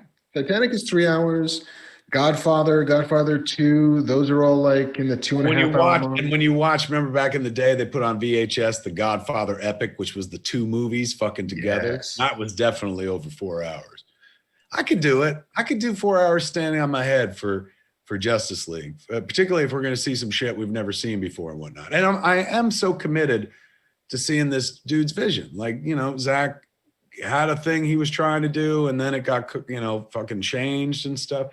So I'm here for it, man. Like, this is it's a big moment for him, but it's also like kind of a big moment for like filmmakers in general, particularly filmmakers like myself, and usually not Zack Snyder, who have experienced like a lack of success with their movies from time to time, or being, you know, having the rest of the world be like, this sucks. To get a second bite at the apple like this, and to do it exactly the way you want, where like it seems like he's dictating the terms, where he's like, no, I don't want to do single episodes. Now I want to do it as a 4-hour epic and stuff. You know, it's cool. Like I don't think there's any Snyder cuts in my future. There's a very long cut of Jersey Girl, which recently Paramount like took over the Miramax. I guess they've got most of the library and stuff. So they were talking about like, hey, we want to put out like a Jersey Girl this year. And I was like, well, I have the extended cut, which I've showed at Vulgarthon and stuff. And I want, if they allow me to, I want to call that Jersey Girl : the Snyder cut, because that term now just covers so much ground, man. It tells the story of, yes, this filmmaker is going to get to go back and, you know, fucking fine tune and make the exact movie they want to make. So I'm okay with it being 4 hours, man. But again, if you don't want to watch 4 hours, just pause it and watch like an hour a day or something. I think the only way that you can do Jersey Girl: the Snyder cut is if the trailer is in black and white with Hallelujah playing over it. You better believe it. Right at the top, man. We're gonna get some fucking Cohen in that bitch right up top. Set the mood. Yeah. Set the tone. Shit. I mean, my only worry about a 4-hour cut of anything hemorrhoid is that structurally it's hard to, you know, if it wasn't designed to be 4 hours long. And like the longest movie that I've ever seen that was great was Lawrence of Arabia. That's like 3:45. And like, what? I saw on chat, and I was gonna, because we mentioned The Godfather, Maurice the Beast said, any love for The Godfather 3 Coda movie. Did you happen to watch that by any chance? I didn't, no. I was curious, but not that curious. I did one night. We watched it, and it was interesting. I prefer the theatrical cut. There was literally an ending to that movie. This one, like, spoilers, they don't show him die. Remember at the end of Godfather 3, he fucking just dies in the chair? Mm-hmm. They don't do that in this. They reordered some shit at the top a little bit to set it up kind of better, I guess. But I didn't, you know, I thought it was enjoyable to watch, but I did not think like, thank God he did this. You know, but I was not a big hater on Godfather 3. I did like it. You know, it's before we had Marvel movies, I loved an interconnected fucking universe in any fucking movie franchise. And Godfather 3, you know, whether you like it or not, it's part of a universe. The characters are coming back, so forth and so on. And I personally didn't think Homegirl was that bad at all. Like everyone always kind of goes after Sofia Coppola. I think she's fine in the movie. There's a few lines that I would have been like, she would have been better served if they were trimmed. But I thought she was totally good in the movie, particularly for how young she was and inexperienced and shit. So I enjoyed the coda, but not as much as I enjoyed Godfather 3. I'm not saying it's a worse movie, but I didn't think the changes, particularly to the end, really didn't do that much for me. Up top, I guess it helped clarity and stuff, but it's his movie. He gets to do whatever the fuck he wants. And he called it something else, like a long title. Like it used to be The Godfather Part 3 or something. And now it's The Godfather Coda : something, Michael Corleone or something. Yeah, like a really long title. But it was worth a watch if you remotely like those movies, just to see what he did. But it was interesting. Somebody brought that up, man. I was like, oh my God, I did watch that. And for you, how did you feel about 3 the first time it happened? I think that it's fine. Is Sofia Coppola a great actress? No. Has she ever been a great actress? No, not really. Hold on. I got to stop because we got an update. Huge, important update, Marc. Who's this from? From Santo Valentino. Santo's back? Santo's back to set us straight. He goes, WandaVision is boring, Kevin, not you guys. And he gave me a rolled eye emoji and a big heart. I mean, I wasn't going to sleep well if I thought we lost Santo. Let me tell you something, man. That's the third act twist that this boring ass fucking show was missing, that Santo loves us, don't like WandaVision. I'm okay with that. You're in Marc's camp, Santo, but me, I'm just happy to know that you're here for us, man. I was like, what were we doing? Boring. I was like, I thought Jim Krueger was fascinating. That Superman story was legit wonderful, where I'm like, somebody needs to do that as a fucking movie, man. That's tight. In a world where they're doing that Green Lantern series, that should be one of the episodes, because that's like fucking nuts, man. Like I would love to see like a 1-hour episode about the suicidal Green Lantern who let Krypton die. That's fucking cool. Yeah, look at my fucking face. In any event, thank you, Santo. Yes. Santo's a good guy. Everyone's like, yay, Santo. Right. So Godfather 3. I didn't care enough about it the first time to contemplate revisiting it this time. Also, because I don't know if I could know what's different. I would have then had to watch it again twice to be able to appreciate it. And that all seemed like a waste of time when I could be watching The Great British Baking Show again and again and again. Is that what you're deep diving on now? Well, now I'm in the Great American Baking Show holiday editions because I just literally need Brits being nice to people when they cook. It's stupid. I've been watching. Have you watched Snowpiercer? No. Is it good? If we've all seen, well, I'm not going to say we've all seen, but I assume most people have seen Snowpiercer by, how do you say the guy's name? The guy who did Parasite? That's right. Bong Joon-ho. Is it Ho? I thought so, but I could be wrong. I'm sure somebody in chat will put it up there, man. Snowpiercer, the fucking movie, was wonderful. It's about a fucking train that I'm waiting for somebody to put the director's name. Bong Joon-ho. There it is. All right, Marc got it. Well done. And as a director, I should fucking know. And that, boy, does that just make me feel like an American and a white guy all at once. Mea culpa. Bong Joon-ho's movie, it has has Captain America and Chris Evans and stuff. Mm-hmm. And it's about this fucking train, like the earth is frozen. And it's a train of in the TV show, they're like 1,001 cars. I don't know if that was the same in the movie, but it's this long ass fucking train that never fucking stops. And, because outside the world has been frozen because mankind did it and shit like that. So the train has all sorts of levels of first class people and second class, third class. And then like some people who weren't supposed to get on the train, stowaways got on the fucking train, and they're called tailies. They live in the back and fucking they live like in almost like kind of tenement housing on a train or something like that. And so the movie was about how the guys in the back, the people in the back trying to get up front, and Chris Evans being the hero, he finally gets up front to find, Mr. Wilford, the fucking guy who runs the train and shit like that. Fantastic fucking movie. If you haven't seen Snowpiercer, do yourself a favor, go watch it immediately. But knowing this audience, we've all seen Snowpiercer. But if you haven't seen the show, fucking go check it out, man. They found a way to stretch this shit out into a fucking show, man. And the way they did it was by turning it into a murder mystery. Like right off the fucking top. And Daveed Diggs, he plays a guy who was a cop in the real world, a detective before everything went to hell and shit. He was one of the people that stowed away on the train.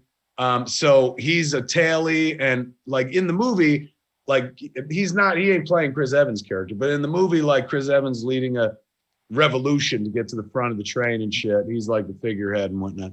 And it's the same kind of thing here, the same kind of setup. It's not a sequel to the movie. It feels like they're just doing their own take on the film, kind of like MASH or something like that. But I thought it was a prequel because the movie does set up that there have been revolutions in the past. Having watched the show for now, I've seen almost all of season 1.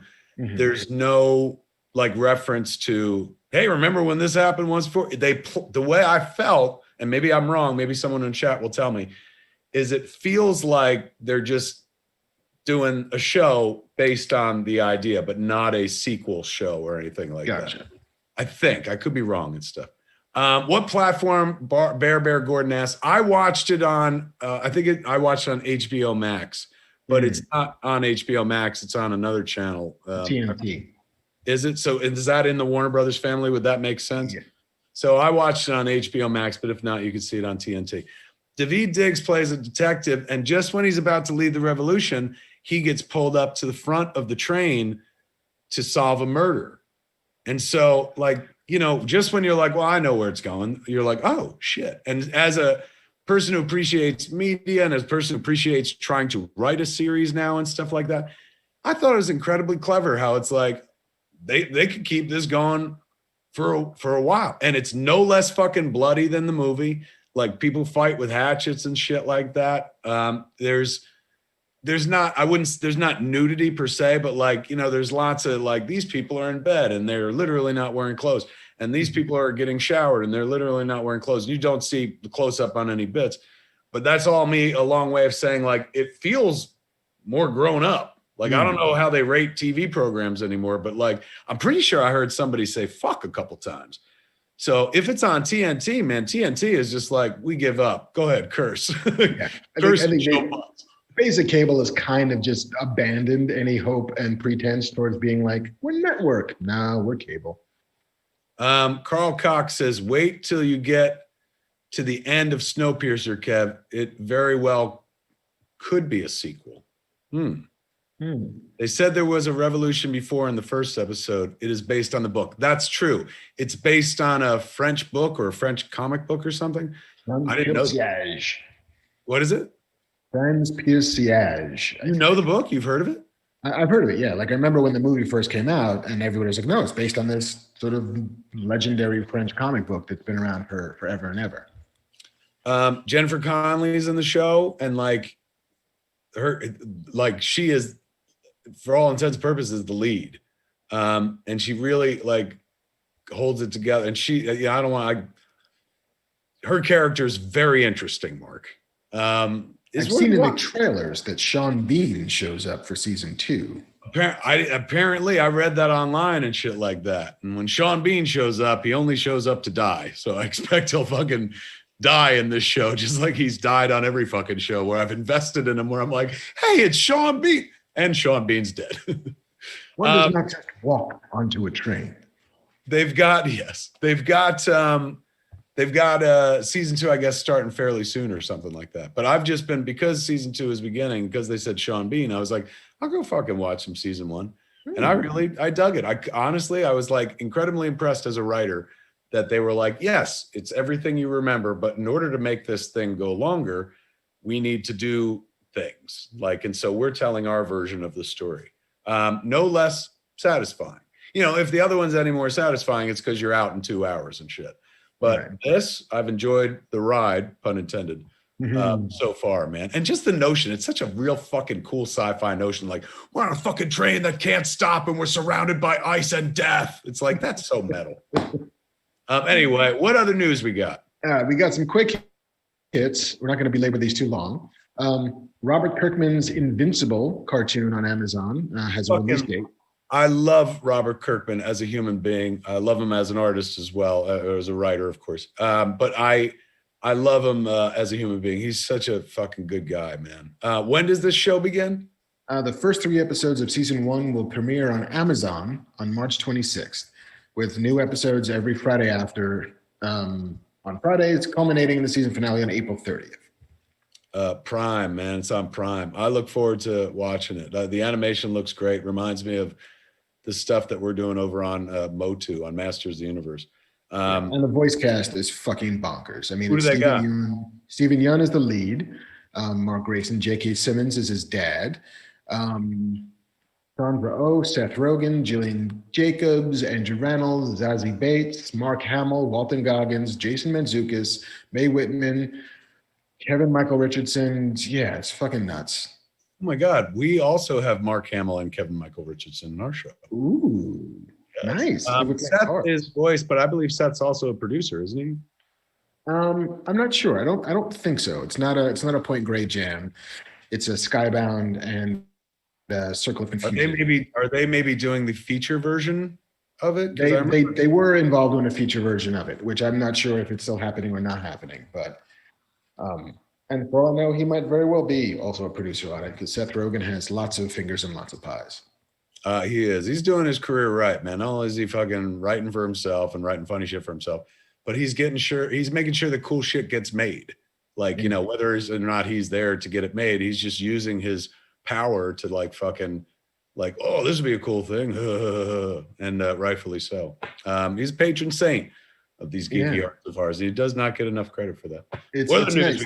We now have geeks who can be that person. For a long time, it was like Martin Scorsese presents, and like David Lynch has found this guy and he's putting out a movie. Like there had always been filmmakers who helped kind of bring in sort of a next generation or other voices you haven't heard before. But rarely do you get that in the geek space. But it's nice that there are now some fucking big swinging dicks who are also nerds who can get shit done.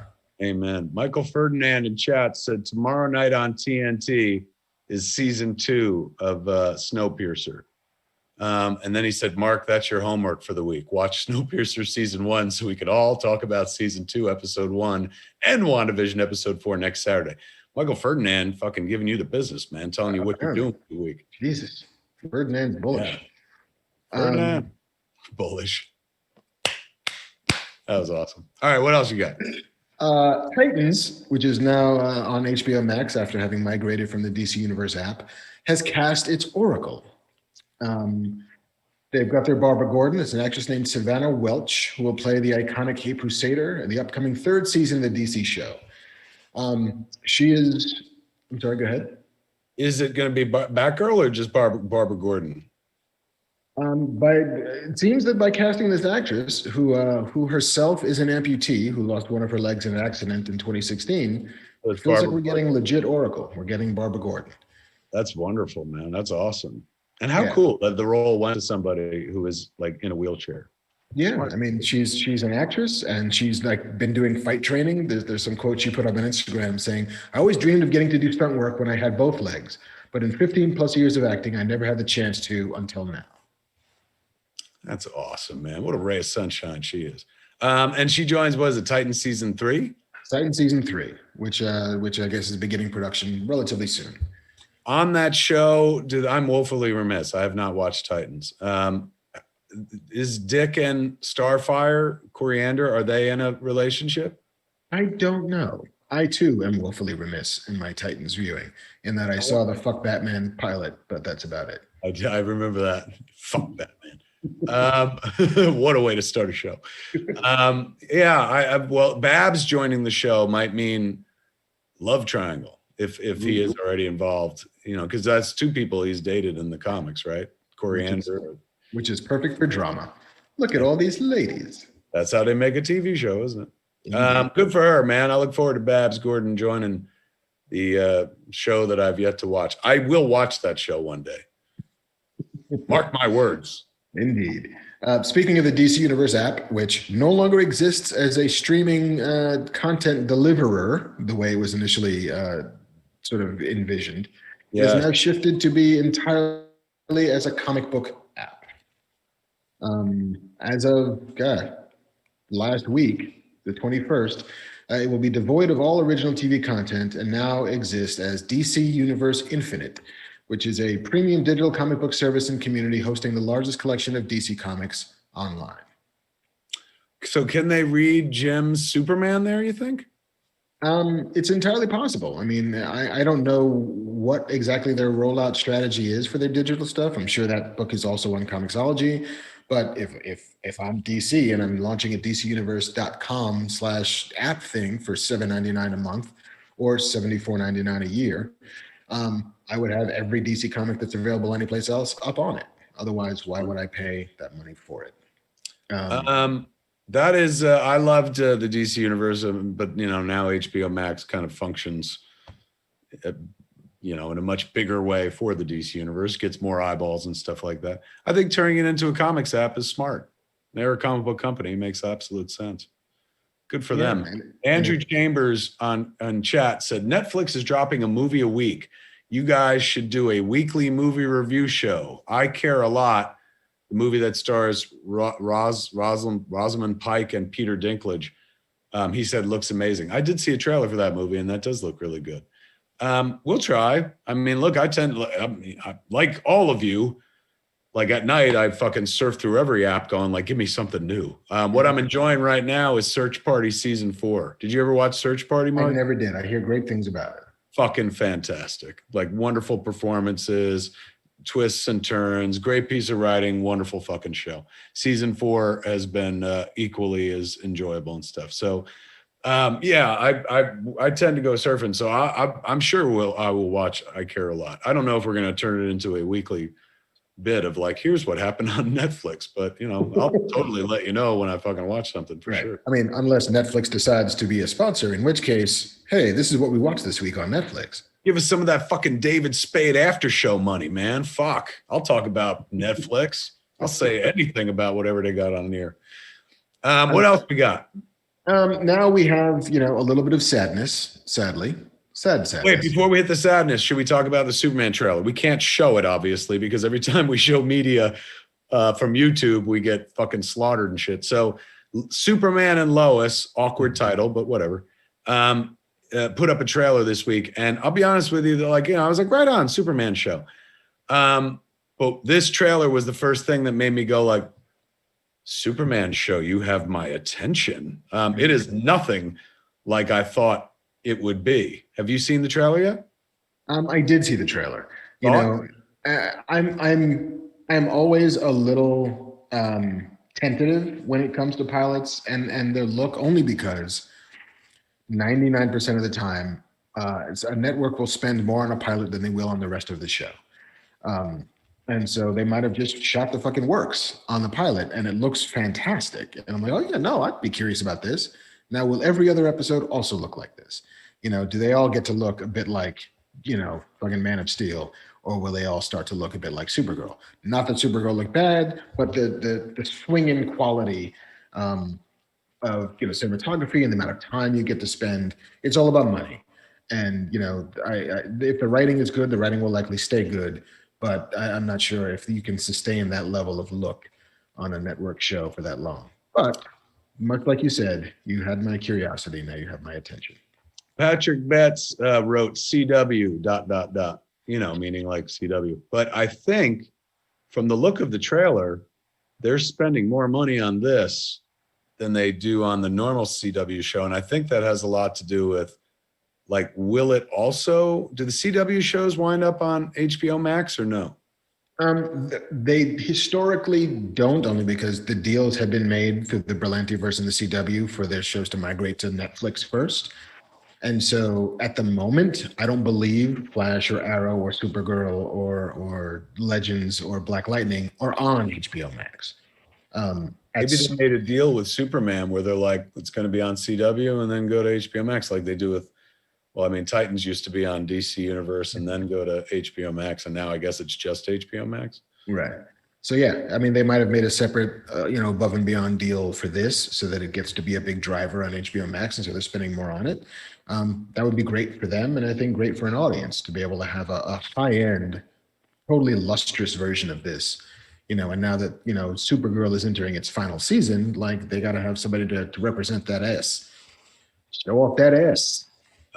Work that S. Fabian Santos says HBO Max is behind it too. I was going to say, it looks like they spent like a little more scratch on this show, and it would stand to reason if it was CW and HBO Max. Langley Neely said, I was excited by the new Superman Lois show when it was an HBO Max show. It and Stargirl moving to CW worries the hell out of me. It's going to Max instead of Netflix. I mean, have you watched Stargirl yet? Well, when we talked to Breck Bessinger back in the day, I watched the first couple. Yeah, I haven't seen it since. I'm halfway through. It's fucking charming and delightful, and it absolutely belongs on CW. It fits perfectly on the CW. All right, what else we got? A couple of RIPs, sadly. Hold on. A big shout out from Durzamel in the chat. He says, "Wait, this is live? Holy cow! I finally see you guys live. Much love from Romania, where it's 6:26 a.m." Wow. Romanians watching the show, Mark. Romanians now. Woo! That's a dude who spent a little too much time up late drinking that dragon's tears. No doubt, man. All right, sorry. What were you saying? Mira Furlan, a Croatian actress who played the Minbari ambassador Delenn on Babylon 5, and the French researcher Danielle Rousseau on ABC's Lost, has passed away. She was 65 years old. She died in her home in Los Angeles from complications from the West Nile virus. What? Which, yeah, of all the viruses one could catch these days, she caught West Nile. Yeah, could you imagine you fucking dodge COVID, but you get the West Nile? It's a shame. Yeah. I remember her from Lost. I didn't watch Babylon 5, but I remember her from she was first season of Lost, right? Maybe season 1 or 2. She was sort of recurring, and I think she did sort of scatter throughout. I did not watch all of Babylon 5. Babylon 5 premiered very close to Deep Space Nine, and it was like you get to choose your space station show. Very few people. It was like the Beatles or the Rolling Stones. Like you got to choose one, and I chose Deep Space Nine. But she was on 111 episodes over all 5 seasons of that show. And J. Michael Straczynski, who was the creator and wrote almost every episode, paid tribute to her fiery and fearless side that fought ceaselessly for her art. So yes, she will definitely be missed in lots of different fan communities, some of which definitely intersect and overlap. A lot of love for her in the chat. And Matthew Ricciana wrote, "Too classy for COVID." Very well put. Very well put.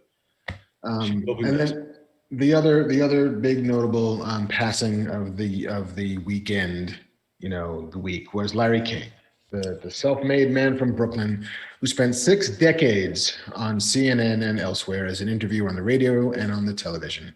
Passed away at 87 years old. Radio, TV, and digital, man. Look at those 2 old men. I look older than him in that picture. Yeah, he was. I put up a tweet and Instagram about it today. My dad would always be like, "Did you see who was on Larry King last night?" And then one day I got to be on Larry King. My old man's dead, but he would have been like, "How the fuck did you get on Larry King last night?" I met him. Wonderful guy, man. And like his story is inspiring because he did fucking pull himself up from nowhere. He's not born to anything and stuff. I just read a wonderful tweet string from what is it? The lady who does the actress who does the voice for She-Ra on the Netflix show, whose name escapes me, but I unrolled the thread. And she talked about when she worked in Beverly Hills at a restaurant, how Larry King would come in every Thursday and shit and order almost the same thing. And he was always looking for the perfect bagel. Yes. Complaining about the bagels out here suck and shit. He's right. There's something to do with the water back east that makes the bagels the way they are. And the water out west ain't the same water. So the bagels out here aren't quite the same unless you have water trucked in from back east. And there's some places that do that. Larry, on the other hand, opened his own bagel joint, the Brooklyn Water Bagel Company, I believe it's called, which I've been to and have bagels from. It's wonderful. He has a giant machine right in the window that takes Los Angeles water, adds the minerals and shit from New York water so that they're making their bagels with New York water. Like, this was very important to him. There's a mobster yelling at the water, just fucking change. Be better. Yeah, what a legend, what an icon, what a broadcaster. Not just radio and television, but digital as well. He fucking joined us in the digital future as well, and never to be stopped speaking, even when he was. I don't know what happened with CNN. I guess they were like, "We're done," but he kept fucking interviewing people, man, and interviewed thousands of more people after he left CNN, where he interviewed people for decades and stuff. What an amazing career, what an amazing man and stuff. How old was he? 87? 87 years old. He had COVID over the winter. Well, we're still in the winter. I guess towards the end of last year. But the cause of death was not specified. So who knows? But yeah, it's a vast and very impressive legacy. And had been in some movies and TV shows, because he became such a personality that absolutely, like, they would nod on him for shows like Murphy Brown and American Crime Story, and movies like The Long Kiss Goodnight and Primary Colors and Dave, which we were talking about before we started to roll. And he's the voice of a lady dragon in all of the Shrek movies. So he does. Oh, I didn't know. You told me that, and I was like, he was? He does swear into the geek spirit. He does, man. He was in Ghostbusters. He legitimized Ghostbusters. Him and Casey Kasem made it real. It's like, I hear those people every fucking day, and they're talking about Ghostbusters. As a kid, that was magical, man. Rated Milk points out in chat that comic book artist Steve Little died this week as well. I saw a story about that. He was very active, I think, in the 80s and the 90s, if I'm correct. He passed away. We miss him. Anybody that lends to this art form, we doff our cap to. And you got to remember, Steve Little probably drew somebody's absolute favorite comic book in this world. Like the same way that Jim Krueger was talking about the books he loved as a kid and whatnot. I'm sure there are people out there who are like, without this book, I wouldn't be who I am today or whatnot. He was the artist behind some of those books. So sad to see him go. God damn. There's a great post up on Instagram from Brian K. Vaughan, who is offering a look at an unpublished Alan Moore script for a price. As his post reads, recently legendary comics creator Bob Wiacek, who inked some of my favorite comic images ever, including the cover to Uncanny X-Men 210, easily the most badass thing my 10-year-old self had ever seen, has been dealing with some costly health issues. Enter editor extraordinaire Scott Dunbier, who offered to help raise some funds for Bob by auctioning off the only existing script of an unpublished Gen 13 annual by our greatest living writer, Alan Moore, with Moore's generous permission, of course. And guess which aging fanboy used some of his ill-gotten Hollywood blood money to acquire this important piece of comics history? The unfinished story, still over 35 pages long, is a sharp, surreal satire of X-Men, Teen Titans, and the entire industry of that era. And Moore puts more thought into each of his panel descriptions than most of us put into entire stories. Mm-hmm. Anyway, rather than hoarding this lost treasure in his vault, I thought I would share it with those of you who are kind enough to donate any amount to Bob Wiacek's GoFundMe page, which is gofundme.com/f/Bob Wiacek, /Bob-Wiacek-glaucoma-relief-fund. Please just forward your donation receipt to this email, thanksforhelpingBobW@gmail.com, and he will eventually send you back a private link to a scan of the script for your personal reading pleasure. Thanks so much for doing whatever you can to help, and I hope everyone is staying safe and sane out there. So if you donate $1 or more, he'll send you a PDF of Alan Moore script that nobody's ever seen before. It's pretty damn sweet, man. That's very nice. A lot of people in the chat are reminding us that they said he's not genre, but Hank Aaron passed away as well. Homer and Hank Aaron. I believe he is a sports figure, if I remember correctly. He is indeed. He is, among other things, the home run king of baseball, but also the last player to be called from the Negro Leagues into the major leagues. Oh, is that right? Mm-hmm. Wow. So baseball history aside from baseball history. Indeed. Wow. It just reminds me of how not a sports person I am. But it's so sad to see him go as well. A lot of people seem to like him because they're all in the chat talking about, what about Hank Aaron? And then the Chewbacca in the comment section said director Walter Bernstein died today. I'm not sure who that is, but anytime a director dies, it just brings me that much closer to it. So I don't want to see any directors die, because if all directors live forever, I'm a director. Indeed. There you go. That's the news, my friend. That's all the news. That's all the news. I got a little bit of news. A lot of people have been asking about, Masters of the Universe. They're like, when are we going to have information about Masters of the Universe on Netflix? There might be something this week. Ooh. Might be something. Just saying. Just throwing it out there. Into the world. All right. We're over 2 hours into the show, ladies and gentlemen. Hopefully everyone's enjoying their Saturday evenings and stuff. We've come to that part of the show where you get to talk, where you have your say. But JC is your voice. It's the Q&A portion of the show. JC, proprietor of Scum Villainy Cantina, where we always do this show, except now, of course, in the midst of a horrible pandemic where the LA numbers are terrible. What has been going on in chat this evening, JC? Typical chat night. Pretty good crowd. We had a lot of people point out that the Return of the King extended edition from Lord of the Rings is also over 4 hours long.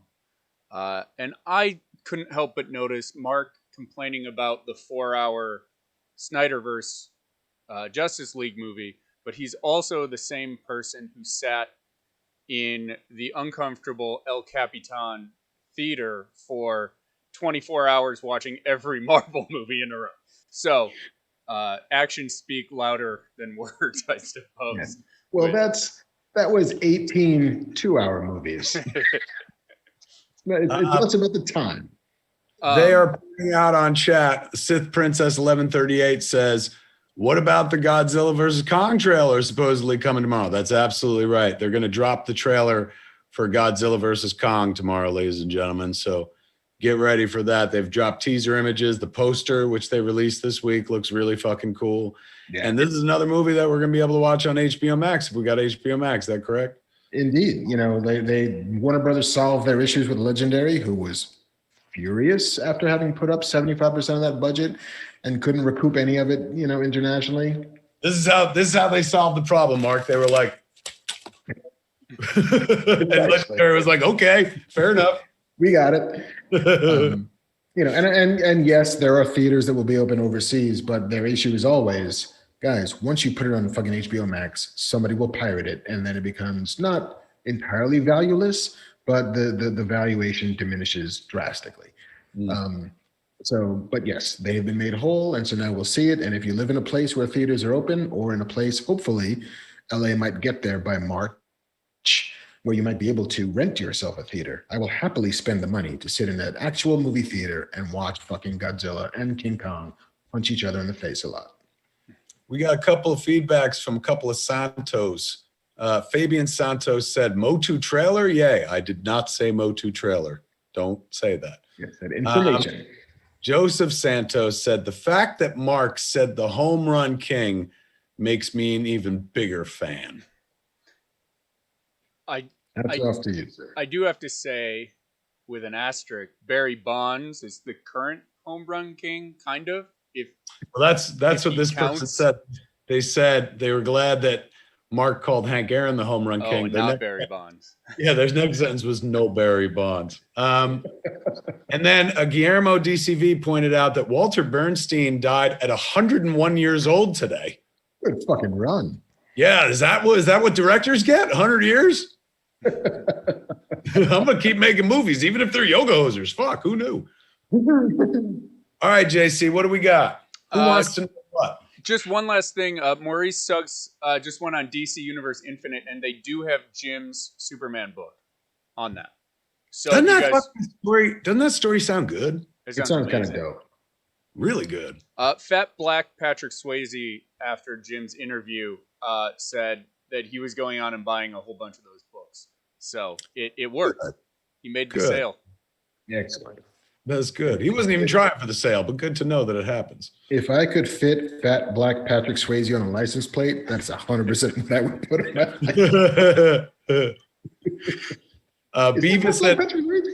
Beavis and Butthead on comments in the feedback says, 12 hours of Ryan Reynolds' Green Lantern will not make it better. I mean, fair enough. Depends who directed the other 10 hours, but you know. All right, JC, Okay. who we got? J. Scott for real wants to know what your guys' awesome mix volumes would look and sound like if you guys had been abducted by the Ravagers. What's my mixtape? Yeah, what's your guys' mixtapes? That's a great fucking question. That is that is fantastic. I'm going to read my entire Spotify playlist, Mark. So if you want to go first. Well, but here's the thing. It would have to be music that not I chose, but music that my mother chose for me. Oh, shit. Then I'm going to have nothing but Barry Manilow and Olivia Newton-John songs. Which is okay, because every time I listen to one of those, it reminds me of my mother. Yeah, see? She's still alive. So it's not like, it's a sad thing. It's like, oh, it reminds me of a happy childhood and shit. But yeah, there was a lot of like, have you ever been mellow? Have you ever tried? Nobody was like banging heads in our house and shit. Took me so much. No, not at all. But you're right. Mark raises an excellent point, which is make it even funner. What is the mixtape that your mom puts together for you? Or maybe it could be like older brother and sister. No, I say stick to mom. If we're doing Guardians, honor the fucking Guardians, man. It's Awesome Mix Volume 1 for me. It's shit my mom would have wanted me to listen to. Yes. All right. MacArthur Park, Donna Summer. Wow. Excellent pull. There's The Children of Sanchez by Chuck Mangione. God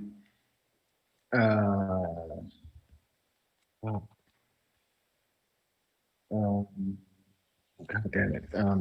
You'll Never Find by Lou Rawls. Beautiful choice.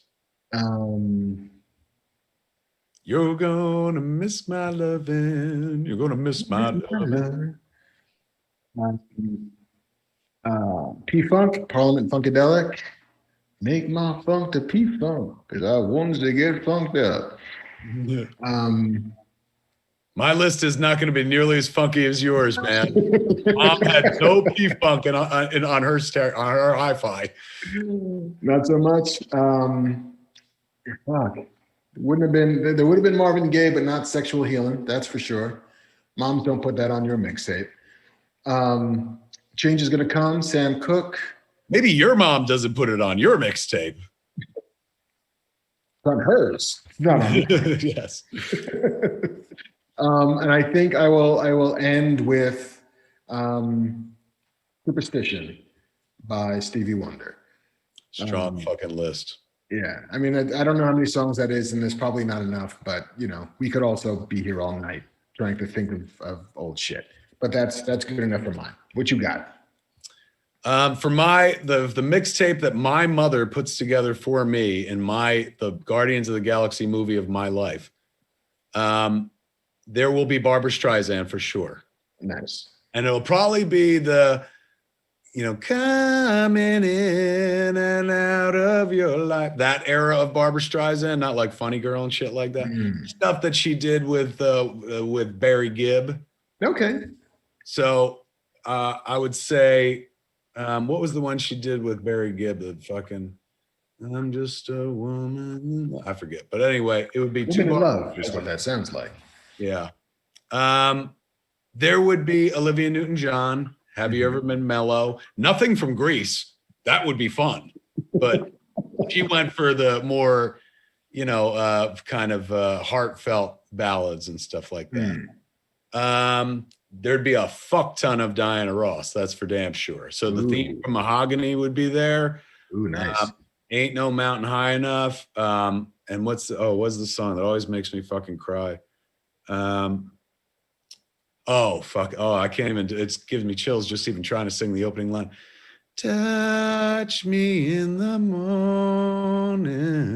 I still remember my mother singing that song out loud while she was like cooking eggs on a Sunday morning and shit like that. Like Diana Ross reached into her soul and made my mother sing. She was not like a singer, and she would like couldn't fucking stop it. So Touch Me in the Morning, Mahogany, Ain't No Mountain High Enough. And then also from her 80s stuff, you know, she liked It's My Turn as well. My mother liked all the I'm getting divorced music, even though she never got divorced. Like that was her therapy, I guess. She'd sing them all, but she stayed married.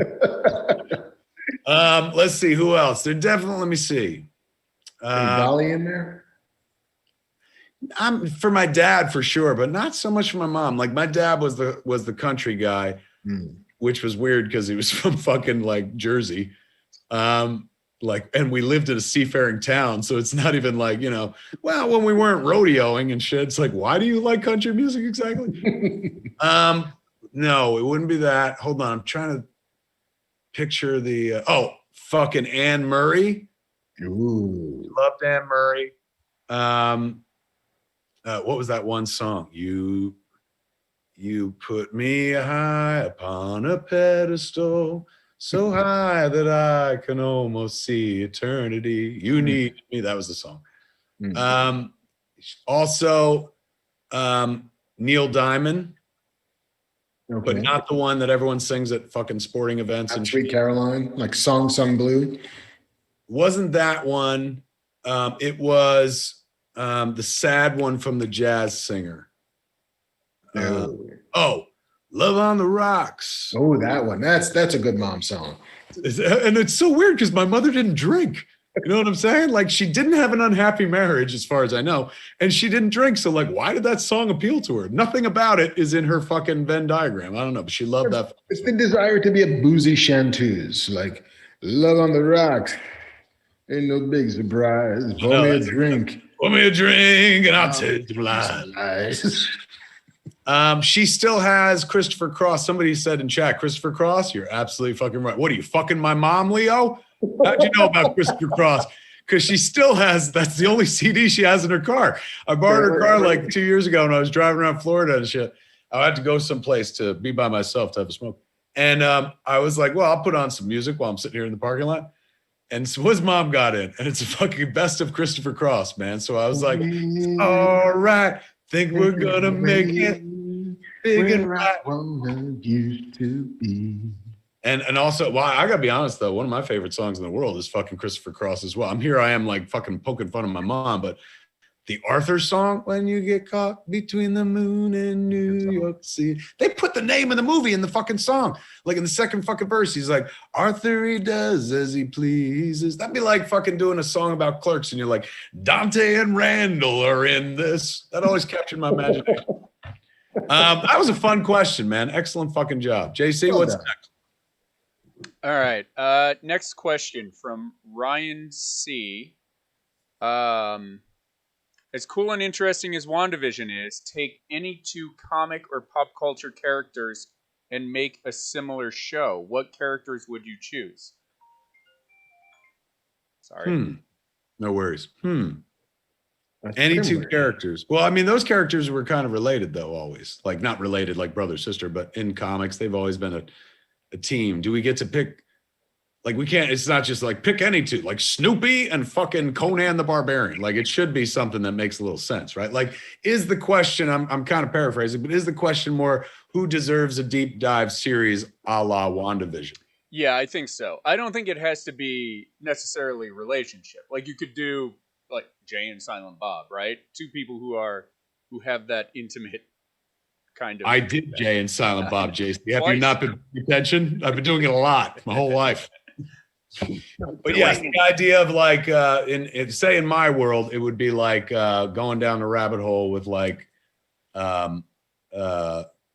Elias from Clerks 2 and Randall instead of Dante. Although Randall's the main character. Why am I using my own shit as an example? All right, let me think.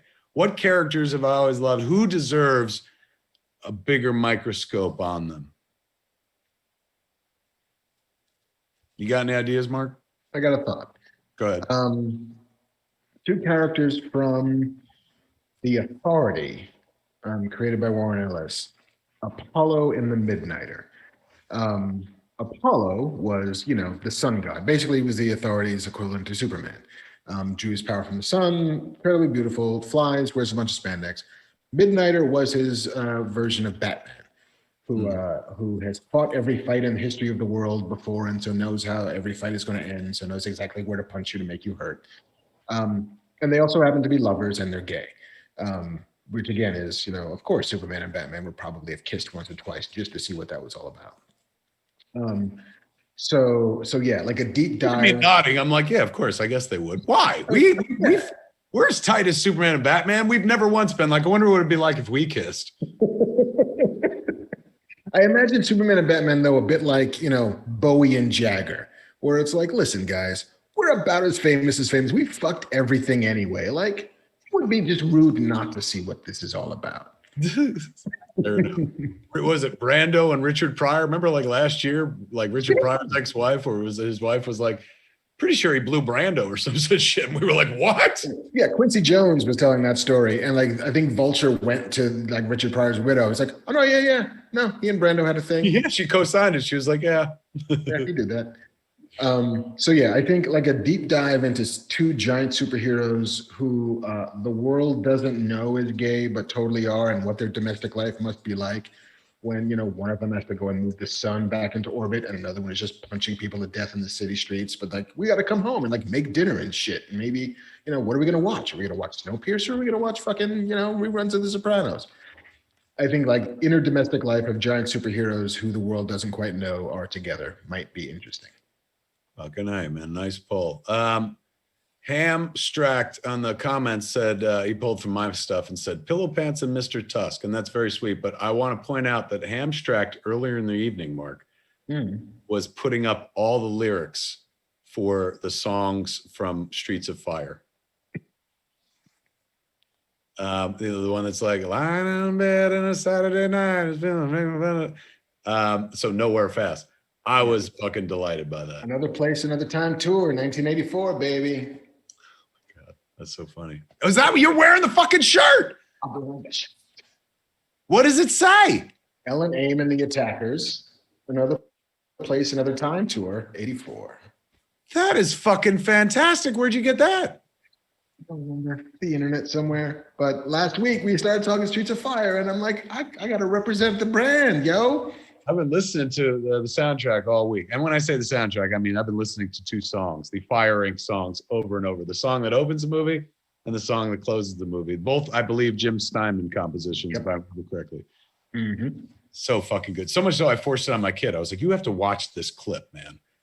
And she was like, oh my God, is that Diane Lane? I was like, yeah. When she was a kid, she was like, I just saw her in a movie with Laura Dern and they were in a band. And I was like, that's the Fabulous Stains. And then Diane Lane was in 3 movies about a girl being in a band. Like they were almost back to back to back. It was kind of crazy. But fucking, I'm not saying that this one's the best, but the one that is nearest and dearest to my heart is Streets of Fire, particularly for the opening and closing sequence. You could almost, cut the movie down to that opening sequence and that closing sequence, and it's one of the greatest movies ever made. Yeah. The rest that happens in between is fine. It's okay. There's a lot of driving. There's some shooting. There's a lot of overhead railroads and like urban blight, but also like pomade. But otherwise, yes. Okay, who would I like to see get a closer look, so to speak? I'm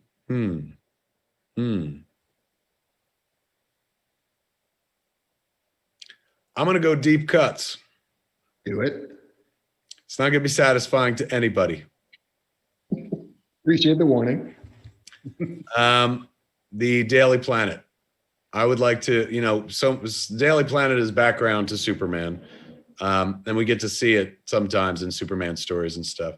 But I would do a show at the Daily Planet, like Jimmy Olsen, fucking, Perry White, the entire staff. I wouldn't even, I'd use Lois very sparingly and stuff, because once you use Lois, then fucking Superman comes sniffing around and stuff. But I would like to, I would do a newsroom show at the Daily Planet. It's been a long time since we've had a good newsroom television show. Used to be a staple. Used to be like one of the 3 or 4 things that they made shows about. What if we got Aaron Sorkin to do that shit, man? Aaron Sorkin presents The Daily Planet, or Aaron Sorkin's The Planet. Oh, HBO Max, get on that. Yeah, but see, now you just made a show for Aaron Sorkin to have. Good. You know what, dude? I don't have to have everything. In fact, I need nothing. I got Kevin Smith shit to do. Look behind me.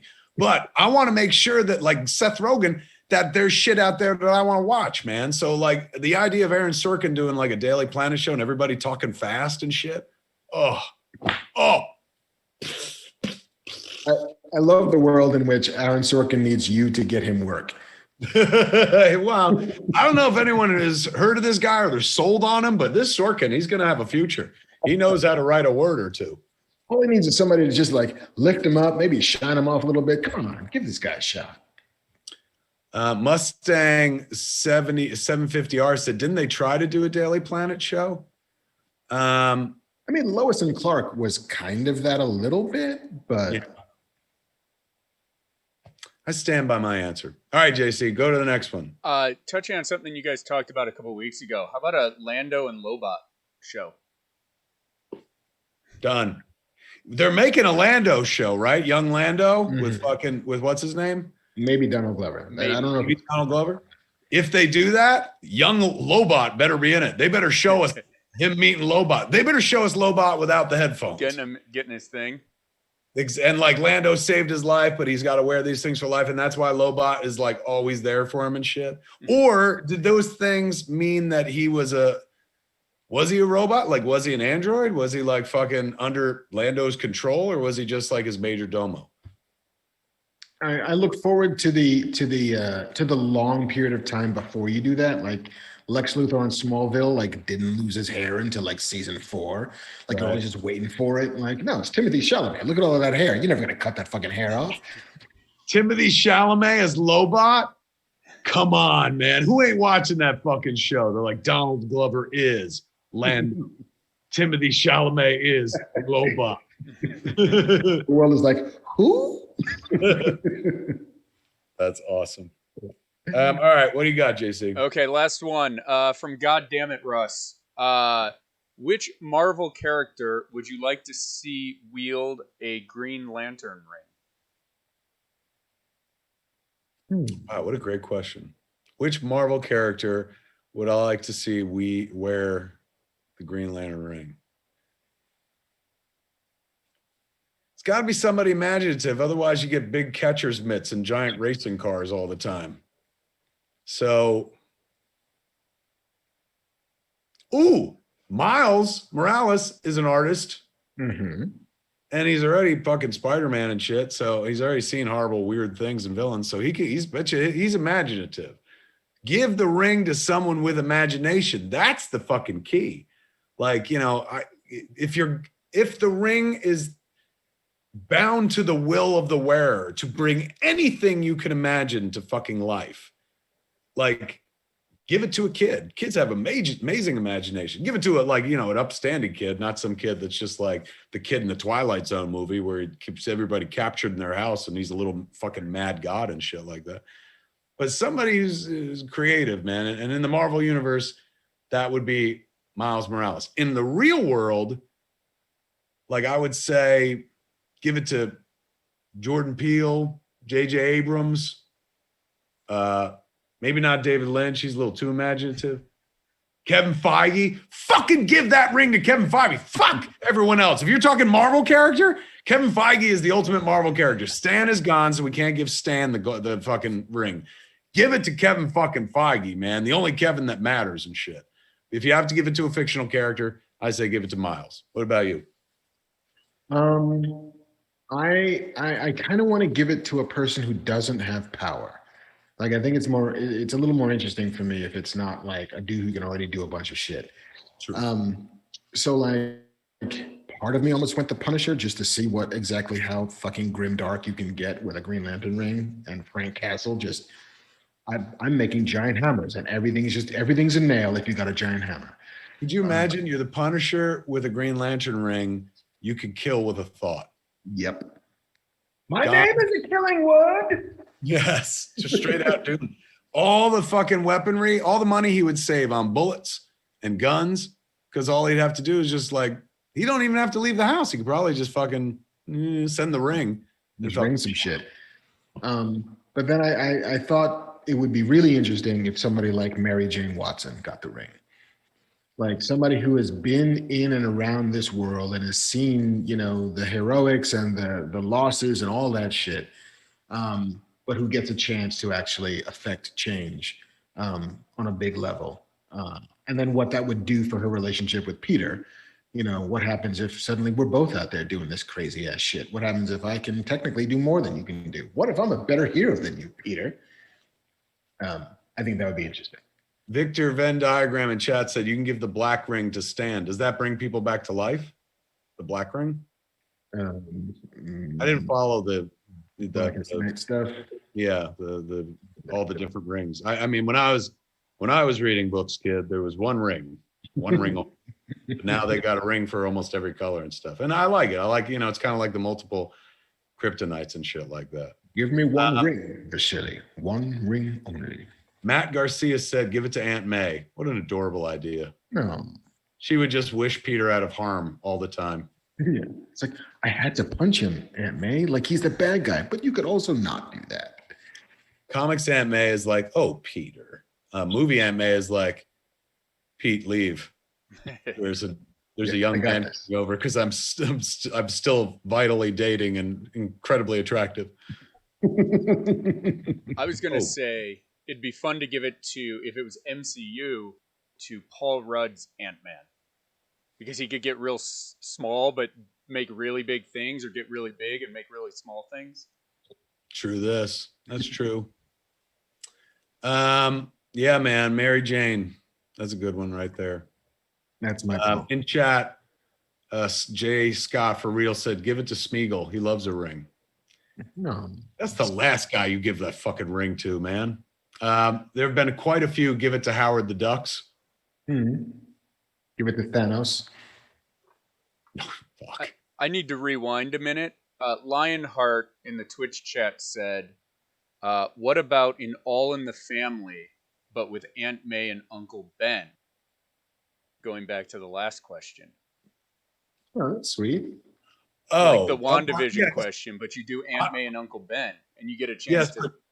When I hear All in the Family, that means that Uncle Ben is like, geez, Edith over there, these people living next door. Like, you're not talking about like a racist Uncle Ben, are you? No. What if Uncle Ben? It's the best what if ever. If Uncle Ben hated black people. He doesn't say his famous quote of "with great power comes great responsibility." His quote is "lock the door." Yeah. In this neighborhood.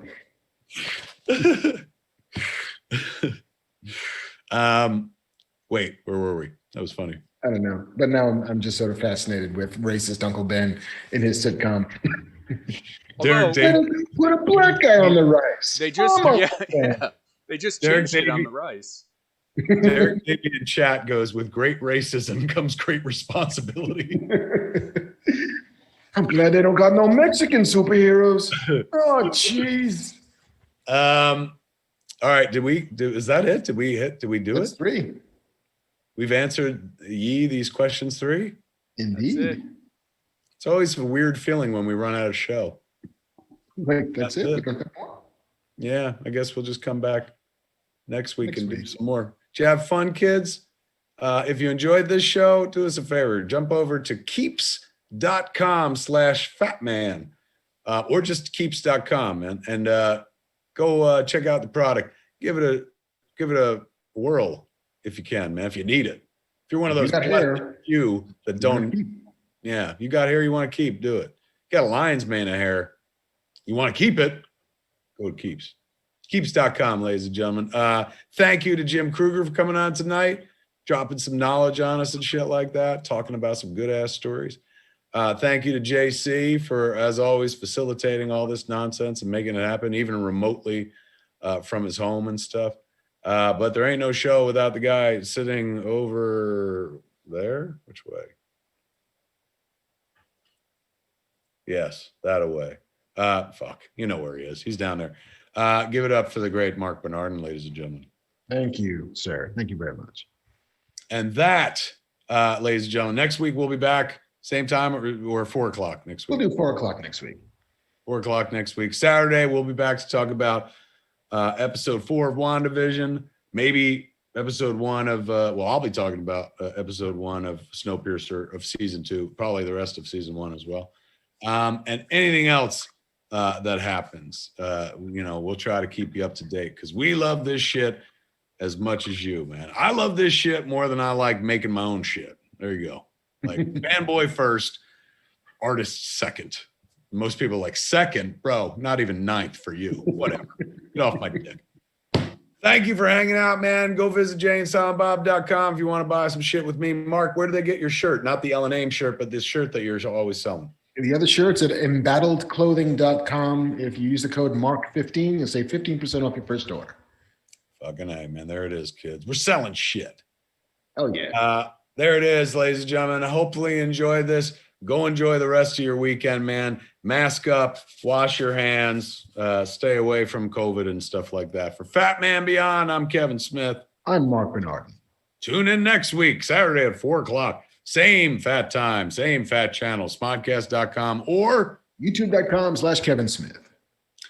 Normally we quote some Marvel project or some movie we like. So I'm going to quote WandaVision and just say, no.